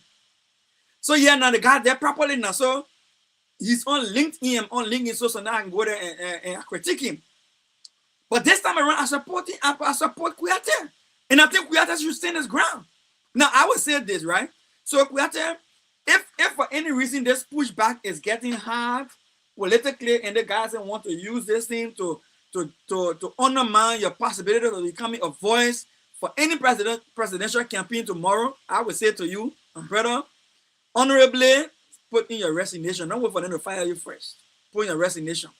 But if you are confident that President Barker got your back, so which means you gotta be on President Barker 100%. You gotta be on President Barker. President Barker on Guinean President Dumaya. He said he trusts Dumaya. Saying he trusts Dumaya, he believe Dumaya will not do anything. Oh Lord. So yeah, unless you trust President Barker, President Barker trust Dumaya. If you don't trust President Barker, put in your resignation, because if not, President Barker can fire you today. And when he fire you, I'm not saying I mean, it's gonna hurt you. I mean, to the point that it damages you, but it's gonna be a dent in your portfolio. You better you resign, and you, in your resignation, say you stand, for the cause of the Liberian people, and you are going down on the basis of your belief and your integrity, and you're not compromising for anything. You're still true to the cause of the people. Samuel Doyle is saying, the cause of the people, the struggle continue. So stay true to the cause of the people, and hold your ground and resign. Have a big press conference, call all the press there, and blast at the internet and say, you know, happy, I want President Barker's job again. I will do what I can do for my Liberian people. As long as they want to tie me and stop me from speaking, I will not be stopped. And then from there, continue firing. Fire from all cylinders. If you're using 6 cylinders before, you 8 cylinders. Fire from all your 8 cylinders. Every single day, fire on anything you want, fire on government. Fire on it. Right? So that will add to your integrity. But if President Barker is in there with you and he's not going to compromise your integrity, he respects you, then, well, if you trust President Barker, then stay on. All right? But again, Unity Party could use this politically, and the political spin of it, that damage the man, so the man can get the kind of leverage he got right now, going from one country to another, having high power level of conversation with people out there. So let cripple the man. Let cripple the man. Don't let them cripple you, my brother. Don't let them cripple you. No, we respect you. We love you. We think we have great respect for what you're doing. I want to say, keep it up. All right. Now I'm gonna move to my next topic. Before I move to my next topic, I will tease you with this quickly. Our ANC girls, and they usually tell us something. Some of you who follow the show, you know what they will tell us about Mr. Cummings. For better future, support Mr. Cummings. You are listening to the Primetime Conversation, and this is Dr. Pearson on LIB FutureTV, and we are broadcasting live on all our social media network platforms. Now, let us talk quickly about Jonathan Widow confirmation. So when I saw Jonathan Widow confirmation, we talked about this before, and one of the things we kept pushing was that, listen, Jonathan Widow is qualified. Qualified meaning he has knowledge of the area because he's been there for a long time. That is the National Elections Commission. Jonathan Widow is experienced because he's been there for a long time as well, at the commission for a long time, right? But Jonathan Widow has membership in the Unity Party, which happens to be the ruling party as we speak, the incumbent. And that is important to note. Don't overlook it. Don't overlook it and say, no, but the man resigned, the main Unity Party, the man resigned. No. It's important to note. It is important to note because just like you saw me reading from the Constitution, Article 89 about the General Auditing Commission, the Constitution also provided for the establishment of the National Elections Commission the same way, giving autonomous status from any influence on the outside. Even though, yes, the president can appoint the commissioner for election, for election commission, the president can appoint the chairman of the elections commission, the president can appoint the director general for the General Auditing Commission. But once they get in office, the Constitution provides for their protection from government, from the president, from the legislature, provide for their protection. Yeah, they can be fired. But the reason, the level, the bar, the Constitution set for you to fire them, the bar high. The bar is high because they want them to be comfortable when they're serving the public. So that autonomous position that the Constitution wants them to have is the same basis on which we can argue that he should not be confirmed, because that autonomous that the Constitution is looking to get is compromised by the fact that this guy is coming from a political party, now active political party. When I say active political, it's not like a political party that existed and disbanded the Chewy party, or Chewy party was here before, but in here no more again. And because since I left the Chewy party and the Chewy party broke down, I've not joined any other political party. I remain neutral. That kind of man I can understand, right? But somebody who is actively involved in a political party, and then you tell me, say, the man also was actively involved in the elections that brought the incumbent to power. When the person who in power now, he didn't want help to campaign for the person and bring them in power. And not only that, but he is on live television, right? He is on recordings all on the internet where he was counting votes. Even though the National Elections Commission was still trying to process the election results, he was counting and talking about Joseph Burger winning, Joseph Burger will win this, Joseph Burger. Which means he had that innate bias. He had that ingrained bias. You know? Now, I'll be right back. Look at this, I'll be right back.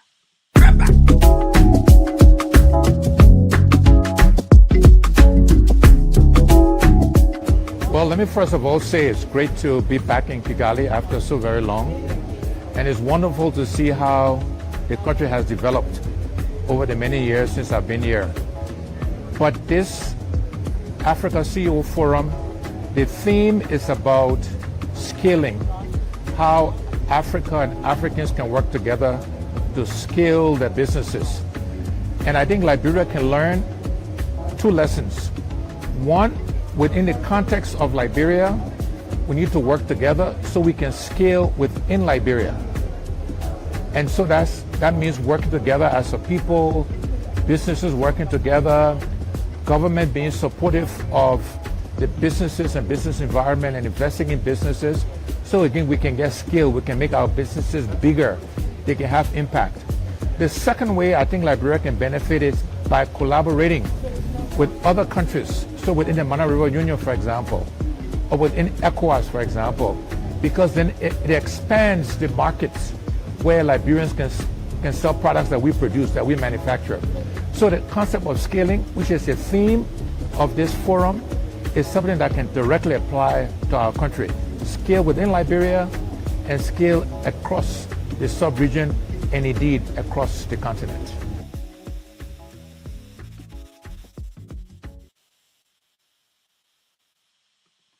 That's the political leader, Alexander Benedict Cummings of the ANC, right? Now, so what I was saying here is this. So this guy is actively involved in politics to the extent that he an active member of the Unity Party.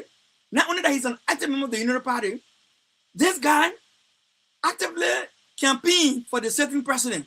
Not only that, this guy on live recordings or on the internet where he was counting votes when the election commission had not even announced the final result. He was counting votes and giving conflicting numbers for Joseph Boakai, in favor of Joseph Boakai, the current president.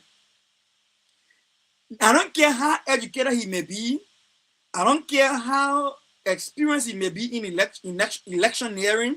He is not best suited for the position as chair of the Elections Commission. And I don't think the Senate should confirm it. Yeah, I know they had the confirmation, but I don't think they should confirm it because, yes, why? In addition to all I have said, election borders on integrity and fairness, public opinion. When you play with integrity of the election, you play with the concept of fairness, you play with the concept of public trust and confidence in the election, you damage the whole election. You can be honest as possible to say, oh, that man is honest. He is as clean as Jesus Christ on how he get a result. But people will still be thinking in their mind, no, I don't trust this guy. I don't trust this guy. Because this guy, the same president in power right now, he's a member of the main party. The same president in power right now, he campaigned for the man when the man was running for president. The same president in power right now, he was counting all kind of vote and numbers for the mayor, even though the other election commission are not even given the result, he was given result for the mayor in favor of the mayor. What makes him think that when he get the office, he will be fair? So the perception endangers the peace of the elections. The perception questions the integrity of the election results. So it's not about education, it's not about experience, it's about integrity and what the Constitution was looking to see when it says that let the election commission be autonomous. When it says let the election commission be autonomous, the country is not only just saying let make sure nobody interfere with the election commission, but it's also suggesting that whoever is going there should not be compromised or seem to be compromised. And the fact that he seemed to be compromised, just the perception alone, the optics should not allow his office or should not allow him to be confirmed. He shouldn't be confirmed. And I will say this again to the senators, please don't confirm this man. To confirm this man is to put our elections in 2029 in jeopardy. Put our elections in 2029 in jeopardy. Now, before I go to our next topic, jurors' investigation, informal Minister Tuer trial. Let me show you again a little bit of our ANC kids. For better future, support the Sakumi. Now, let's come to the issue that had to do with jurors' investigation. So, where we left off where the judge who sat over Samuel Tuer case received reports from 3 of the jurors, from the 15-member juror, said, listen, somebody tampered with us. But they didn't come out until after 2 weeks when the judge had dismissed him and said, your job is finished. What constitutes the juror's job being finished? The jurors are communicated to and they are asked to come and be a part of the trial. Multiple jurors. Jurors are citizens, ordinary citizens in the community. Citizens who, for that matter, are close to those who are that become to be case they're going to be adjudicated, which means Samuel Tuer. When I say close to Samuel Tuer, meaning of the same maybe knowledge. If Samuel Tuer are economists, maybe they'll get some financial knowledge and things like that. Maybe Samuel Tuer get PhD or data degree or master degree, or bring somebody who get a similar degree, so that at that place where you can understand what the people are talking about, you can know what they're going through, so you know how to make a decision, right? So they will write several people and say, you come to see if they can serve on the jurors. People with good standing in the society, good record.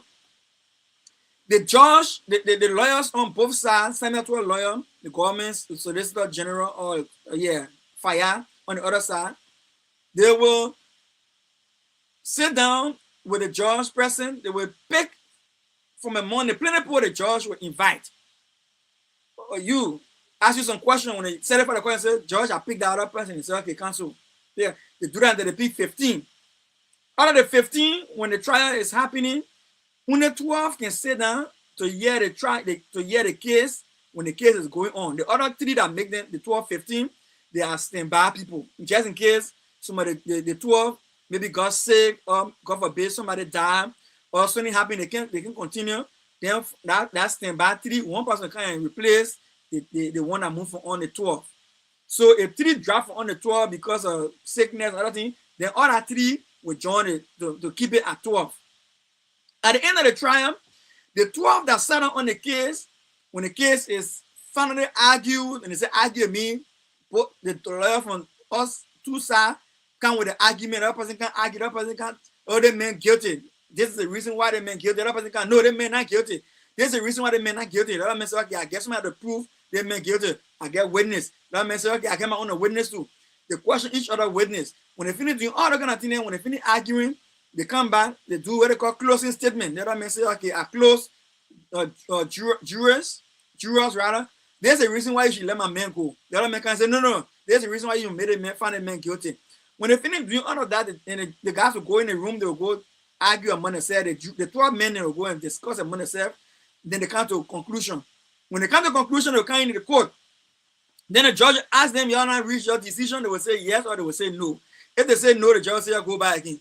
They will do it until they come and say, yeah, get a decision. Say, yeah, we'll get it. When you finally say they get a decision now, they will give it to the judge. Judge will look at it and give it to the clerk in the court to read it. So they were reading and say, okay, the judge would say, okay, there's the situation. The situation here is this. The other man, blah, blah, blah, blah, blah, guilty. The other man, blah, blah, blah, blah, blah, you're not guilty. Right? The Liberian we're talking about, so I put Liberian way. So when the judge have done that, the judge will say, I finished reading your ruling, your poem. 4 men is the head of the 12 men. You agree that everything else say that the correct response? Yes. You agree that everything else say that the correct response is coming from your? Yes. Coming from your? Yes. Coming from your? Yes.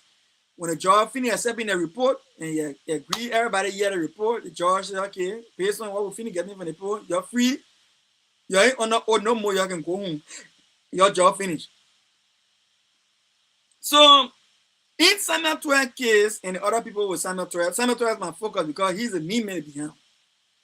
The guy didn't say, you know what happened, Samuel 12, you're not guilty. On all the things they post say you did, you know what they did. And the reason why they said that is because even though they said you were the one in charge of money and you were the one who signed check for people to go get the money, we don't see anything that show that you ate the money. That the money stay with you. Yeah, the money went to somebody, but the money did not stay with you. Because we see how the money stay with you, so we can't hold you responsible for the money. So because we cannot hold you responsible for the money, you are not guilty. So Samuel 12 then left. Unity Party, government official, then everybody but they are not satisfied with the results of the case. The 3 people who said Samuel 12 were guilty, but the balance 8 friends who said he was not guilty, the majority win the 3 people. So the 3 people who said Samuel 12 were guilty, they were not satisfied again. They came out of the court and said, you know what happened, Judge? After 2 weeks, they came and said, Judge, you know what happened? They put temple with us. So here's the argument. The judge called all of them back, even though they were no longer under the court's jurisdiction, which means they were no longer under the court order. The judge called them back and said, you come, and the judge locked them in the room, and he said he's investigating them. So Samuel 12 lawyer, Councilor Arthur Johnson, went to the Supreme Court and said, you know what happened? Justice Kaba put stop to that investigation that's going on because the guys are no longer under the court authority. If anything, anybody say that they're wrong was doing their duty in the court, let them investigate them. When they find them guilty, it's a felony. Prosecute them based on the verdict of their prosecution. Now you can come after other people and blah blah blah and do what you want to do. So Kaba said, no, the judge should continue with the investigation.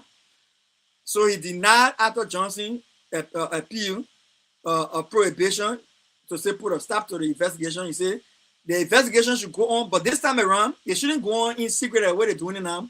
They should do it in open. So now I have not seen or heard any information on how that open investigation is going on. Because before Justice Kaba made that ruling for the investigation to continue, but in open, in public, before that he made a ruling. The people they didn't have lawyer with them, not that we know of. The defense lawyers that tried to intervene, who had interest in the situation, were not allowed to be there. So they were just doing everything behind closed doors. Again, it gives room for speculation. It gives room for doubts. It gives room for public opinion, public mistrust in the public opinion. So that's what we are. And I think that, yes, somebody will ask me and say, but Dak, like the PSC, is it fair that the government shouldn't look into the case of juror tampering? I say, look, it is good to look in the case of juror tampering because it will make our court system better. Meaning mistakes that was made can be corrected.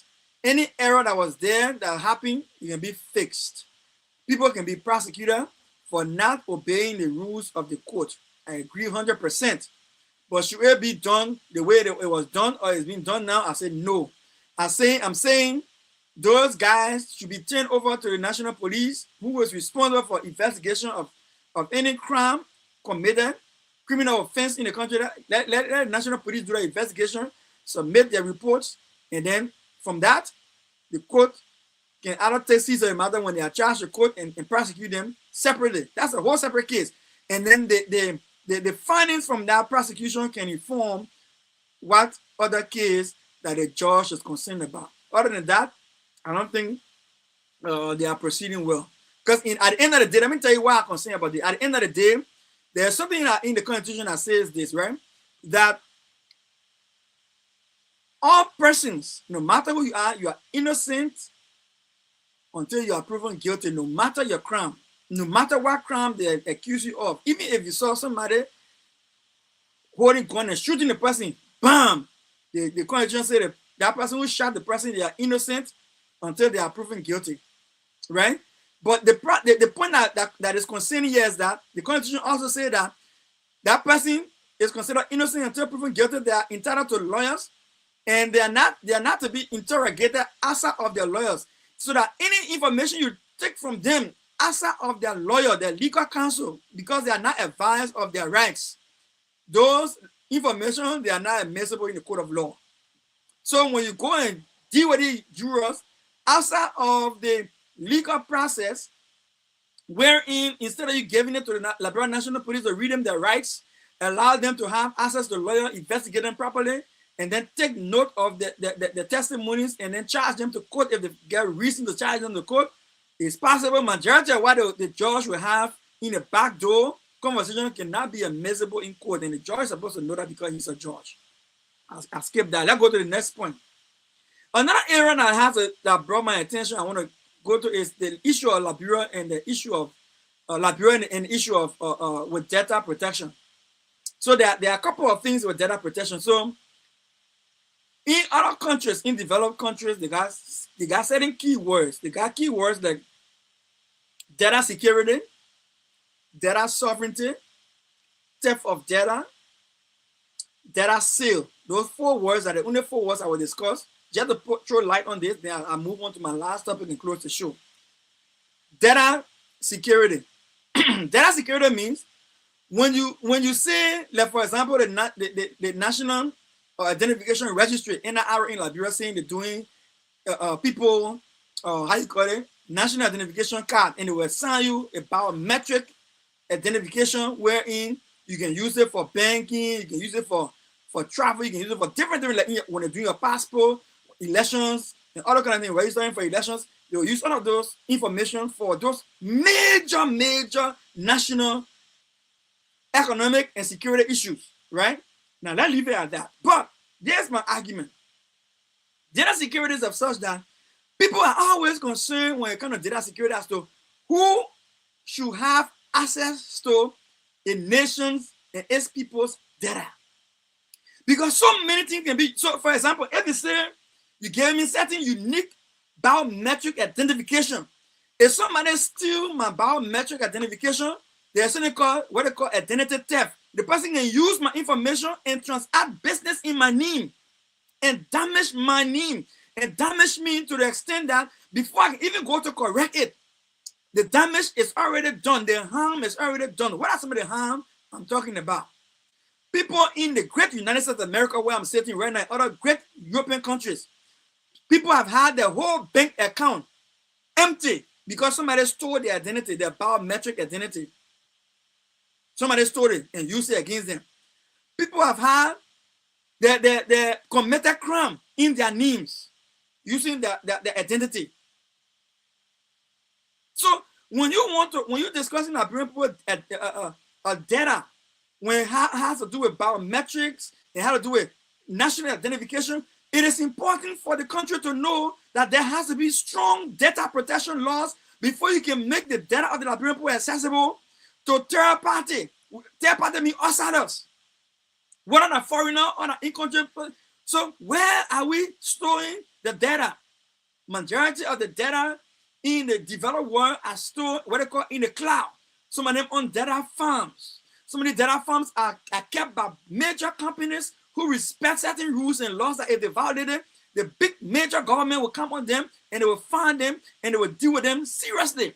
Can Liberia have those same things done if our data is, take me for instance, right? I go to Liberia, do my identification card, I get my passport, everything there. Say for instance, somebody went and hacked my information or took my information, my identity, and assumed my identity. Travel in my name, conduct business in my name, do things in my name, And then I'm sitting here in America. By the time I go get my Liberian passport to the airport, JFK airport, I say, well, I'm going to Liberia to go visit. By the time they put my passport there, bam, Interpol flag it. They arrest me, put me in handcuff. I own CNN, I own CBS News. I'm on focus on Africa. All Liberian men arrested for social crime. Came into jail. When they go find out, no, that's not the man here. The person who read it did it here. It's different from them because the man was in America from this time to this time. The person who did the crime here did the crime while you're in Europe. The man had not left America to go to Europe a few times. So at the time the crime happened, he was not in Europe. So it cannot be him. But by that time, my knee damaged, my job damaged, I'm inconvenient. A lot of things are going wrong. So it's not that simple to say, it's just about giving it a certain company. No, Liberia should be able to protect the data of the citizens. And that goes for the national identification card, the passport, that goes for even the vehicle registration we're talking about, because they also will interact with major identification markers, personal identification information. Right? So we need to be very careful with these things. Very careful. It's not simple. I heard the statement from the NIR, the National Identification Registry. The Liberia herself will manage the database, even though the Australian company will be involved with the process to give us technical. Even if the Australian company come and give it, the Australian company cannot give you technical training and then Liberians themselves manage the database. Right? So why you can bring a company to provide technical training?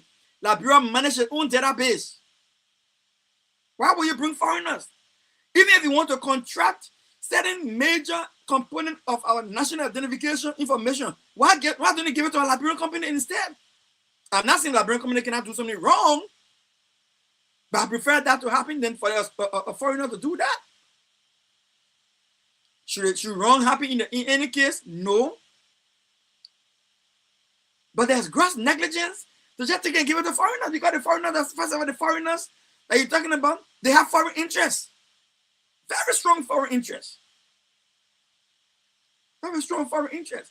So these are the things we're concerned about. The same thing with the medical transaction, with laboratories and our biometric data. Right? Our biometric data, our biodata rather. Biodata we got pathogens and other kind of thing there. Your lab tests and things like to be shared with America, because America coming to get a contract with Liberia to help you with your health medical record. You think America like you or interested in you so much that they love you so much they took USAID from you, closed down all the major spend in healthcare, education, and other places. They took all the money from you. So you think they like you so much, and they can't say the only thing we like you so much about is to kind of hold your health data? Oh, we like you so much, but we took the Honor 5 free healthcare support from you. We took it from JFK. We took the free healthcare Honor 5 donation to the USAID. We took it from you, but we like you. Oh yeah, we took the supply chain of drugs across the country was also funded by USAID. Oh, we took the money from you, but yeah, we still like you, right? In other areas, in other Liberians that we employ and we are working for, but we took everything in one night. We just took everything from you, but we like you. Then we come back to you and say, we like you so much. We took all the other important things for you. Your children can stay sick, no problem. Your education program could go down the drain, no problem. Everything else can go down the drain, no problem. But the only thing we want from you, we like you so much. We want to come be in partnership with you to get all your disease records, all your people lab records, so we can do our fixed vaccine, so we can know what's going on in the country with the health of the Liberian people, so we can do what else with the Liberian people bio information. Can you imagine that? Do you know why when you go into the embassy to get your visa, they will tell you to go do lab tests? Have you thought about it? Have you ever asked yourself why when you go to the embassy and say, oh, I went DVO, or I bought a child and say go do lab tests, and the lab test money more than the visa money, and the lab test money more than the visa money. It's compulsory you must do that lab test. So you're trying to say that they like you so much. They tell you say your children Honor 5 support are giving you for children to go to hospital for free. Honor 5 and go to hospital for free. They took the money from you. They were managing all the drug supply chain or going to the rural community, to the interior, and they took all that money for you. Your supply chain broke down for drugs across the country. That whole supply chain broke down.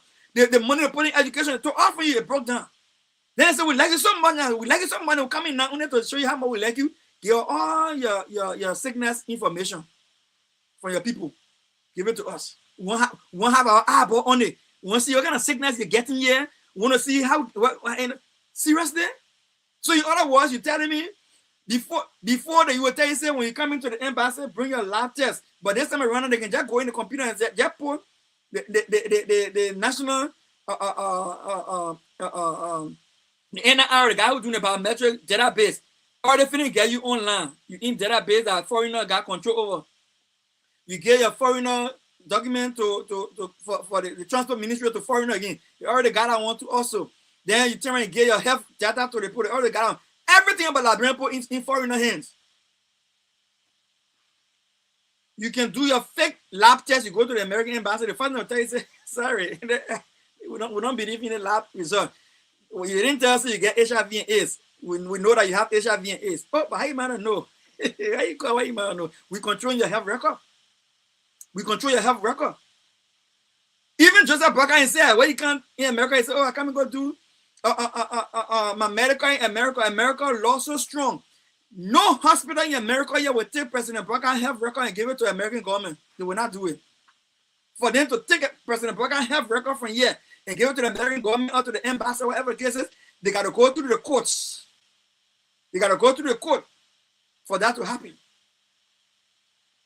But mind you, if President Barker health record is in any jail, is in JFK, ERA hospital, anything, or Phoebe, or Redemption Hospital, wherever they lab test, a quick way lab test, and then the American people get a whole database under the control. President Barker will be, so the president going to America, so Mr. President, sorry, you can come to America, but you stay in a plane and transact business right to the RIA airport in a secure location. Why? Because you get infectious disease, and we don't want it to pass to our people. But it's diplomatic. We can't put it on air, but we just tell you in private. I just give you extreme case scenario.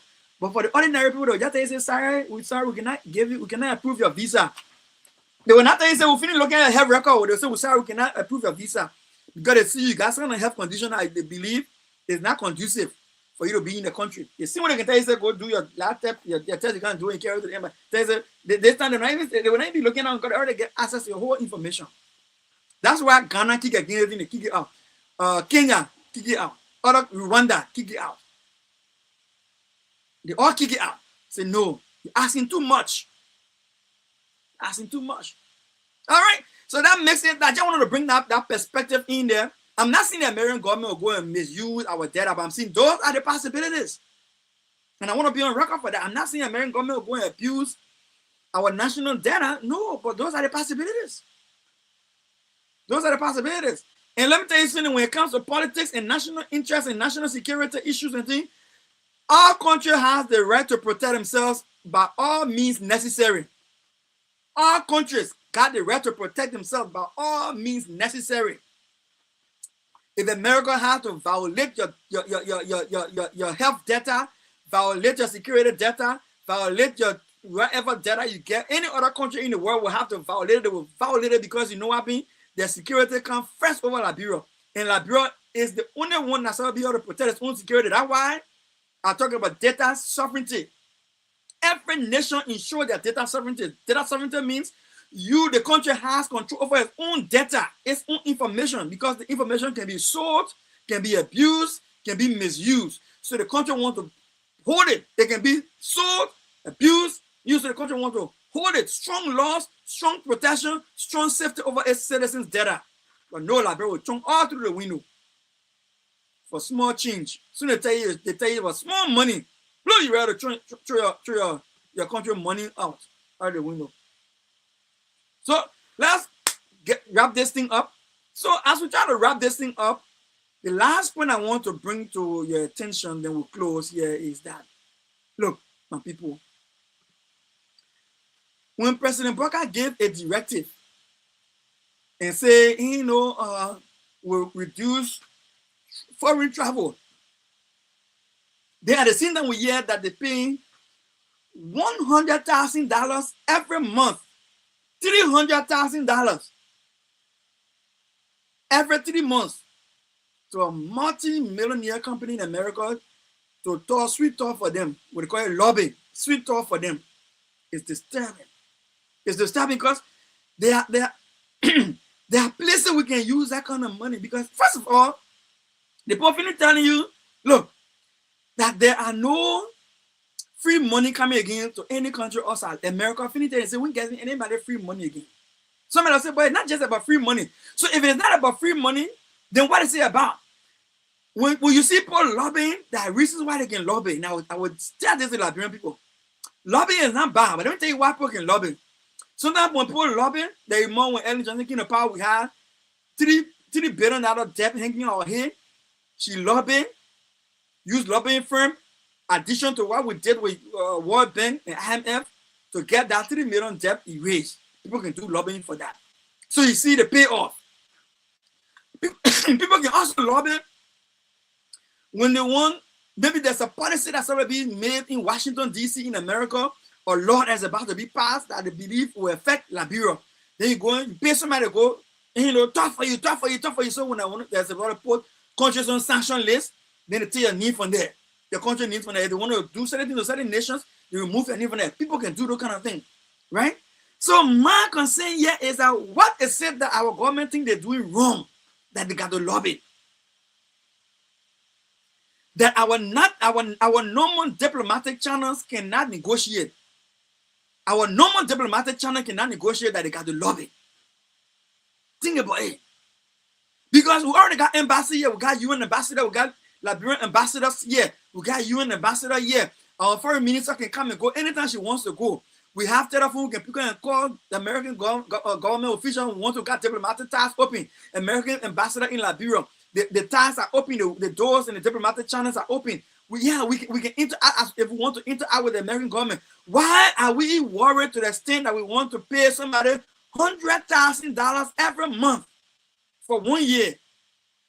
When now $100,000, if we can just pick one bad schools in each rural community that we can see on Facebook. Okay, we saw that bad school here leaking. Let's say $100,000 go face that one there. Bingo, that one done. We saw another rural school on that side that completed in deplorable condition. Let's say another $100,000 again and face it. Oh, look at LU down. No proper library, no proper laboratory. Let's bring LU up to standard. Modern LU. Spend the money there. You spend the money in America here behind millionaires. And what kind of a leadership is that? Is lobbying wrong? No, but lobbying is wrong for Liberia at this time. You cannot be saying you're cutting down travel expenses. You shouldn't travel too much because Liberia got a lot of competing priorities. Then you're spending money on lobbying for what? What are you lobbying for? What is it they're going to get from America right now? So, quote unquote, right now. What are you going to get from America right now, quote unquote, that you spend $100,000 every month that you won't get from America, that you will spend $100,000 every month that you want to get from America, you will spend $100,000 every month to somebody to go talk for you. Talk for you for what? What do you want from there? That's the question. What is it that you want from there? What does Liberia want from America now that you will spend $100,000 to somebody every month to say, go talk for me? What are they talking for you on? Is there something going on that we don't know? Well, that's how I bring it to an end on the Primetime Conversation. I'm Dr. Pearson, Clarence Pearson. And it has been a pleasure being on your radio, your television tonight on Primetime Conversation at LIB FutureTV. We apologize. We couldn't be on Kia Radio 95.9. They are going through routine maintenance. And so by next week, we'll be online. Sorry to our viewers who normally will participate locally in Liberia and win themselves scratch cards by calling in. We couldn't have done that today. We want to say sorry for that. And want to say, look for us again. Next week we'll be here, same time, same station, same channel, same Facebook places that you can find us. Look for us. Look for me on my page. Look for me on the different areas. And look, and let us do this thing. Let us be a part of the conversation in Liberia. And trust me, Liberia is going to get there only if we, as Liberians, are honest with ourselves. We have to be honest about it. You tell Liberian people what they say that we're doing. Because at the end of the day, Liberia is all we have. It's a pleasure. When the voices of the people start to rise, you can see the truth within their eyes. Too many years of struggle and pain, still the people dancing in the rain. But hope is growing in the land tonight, a new vision coming into sight. A servant leader walking with the crowd, speaking truth, humble but proud. This is prime time conversation, talking about the nation's transformation. From the villages to the city life, Liberia searching for what is right. Education for every girl and boy, healthcare bringing hope and joy. A stronger future we take me back to Liberia, where the drums still play my song. From the field, waiting for take me back to my homeland. It's the place where I belong. LIB Future TV, giving voice to progressive Liberians, speaking about politics, entertainment, and local news.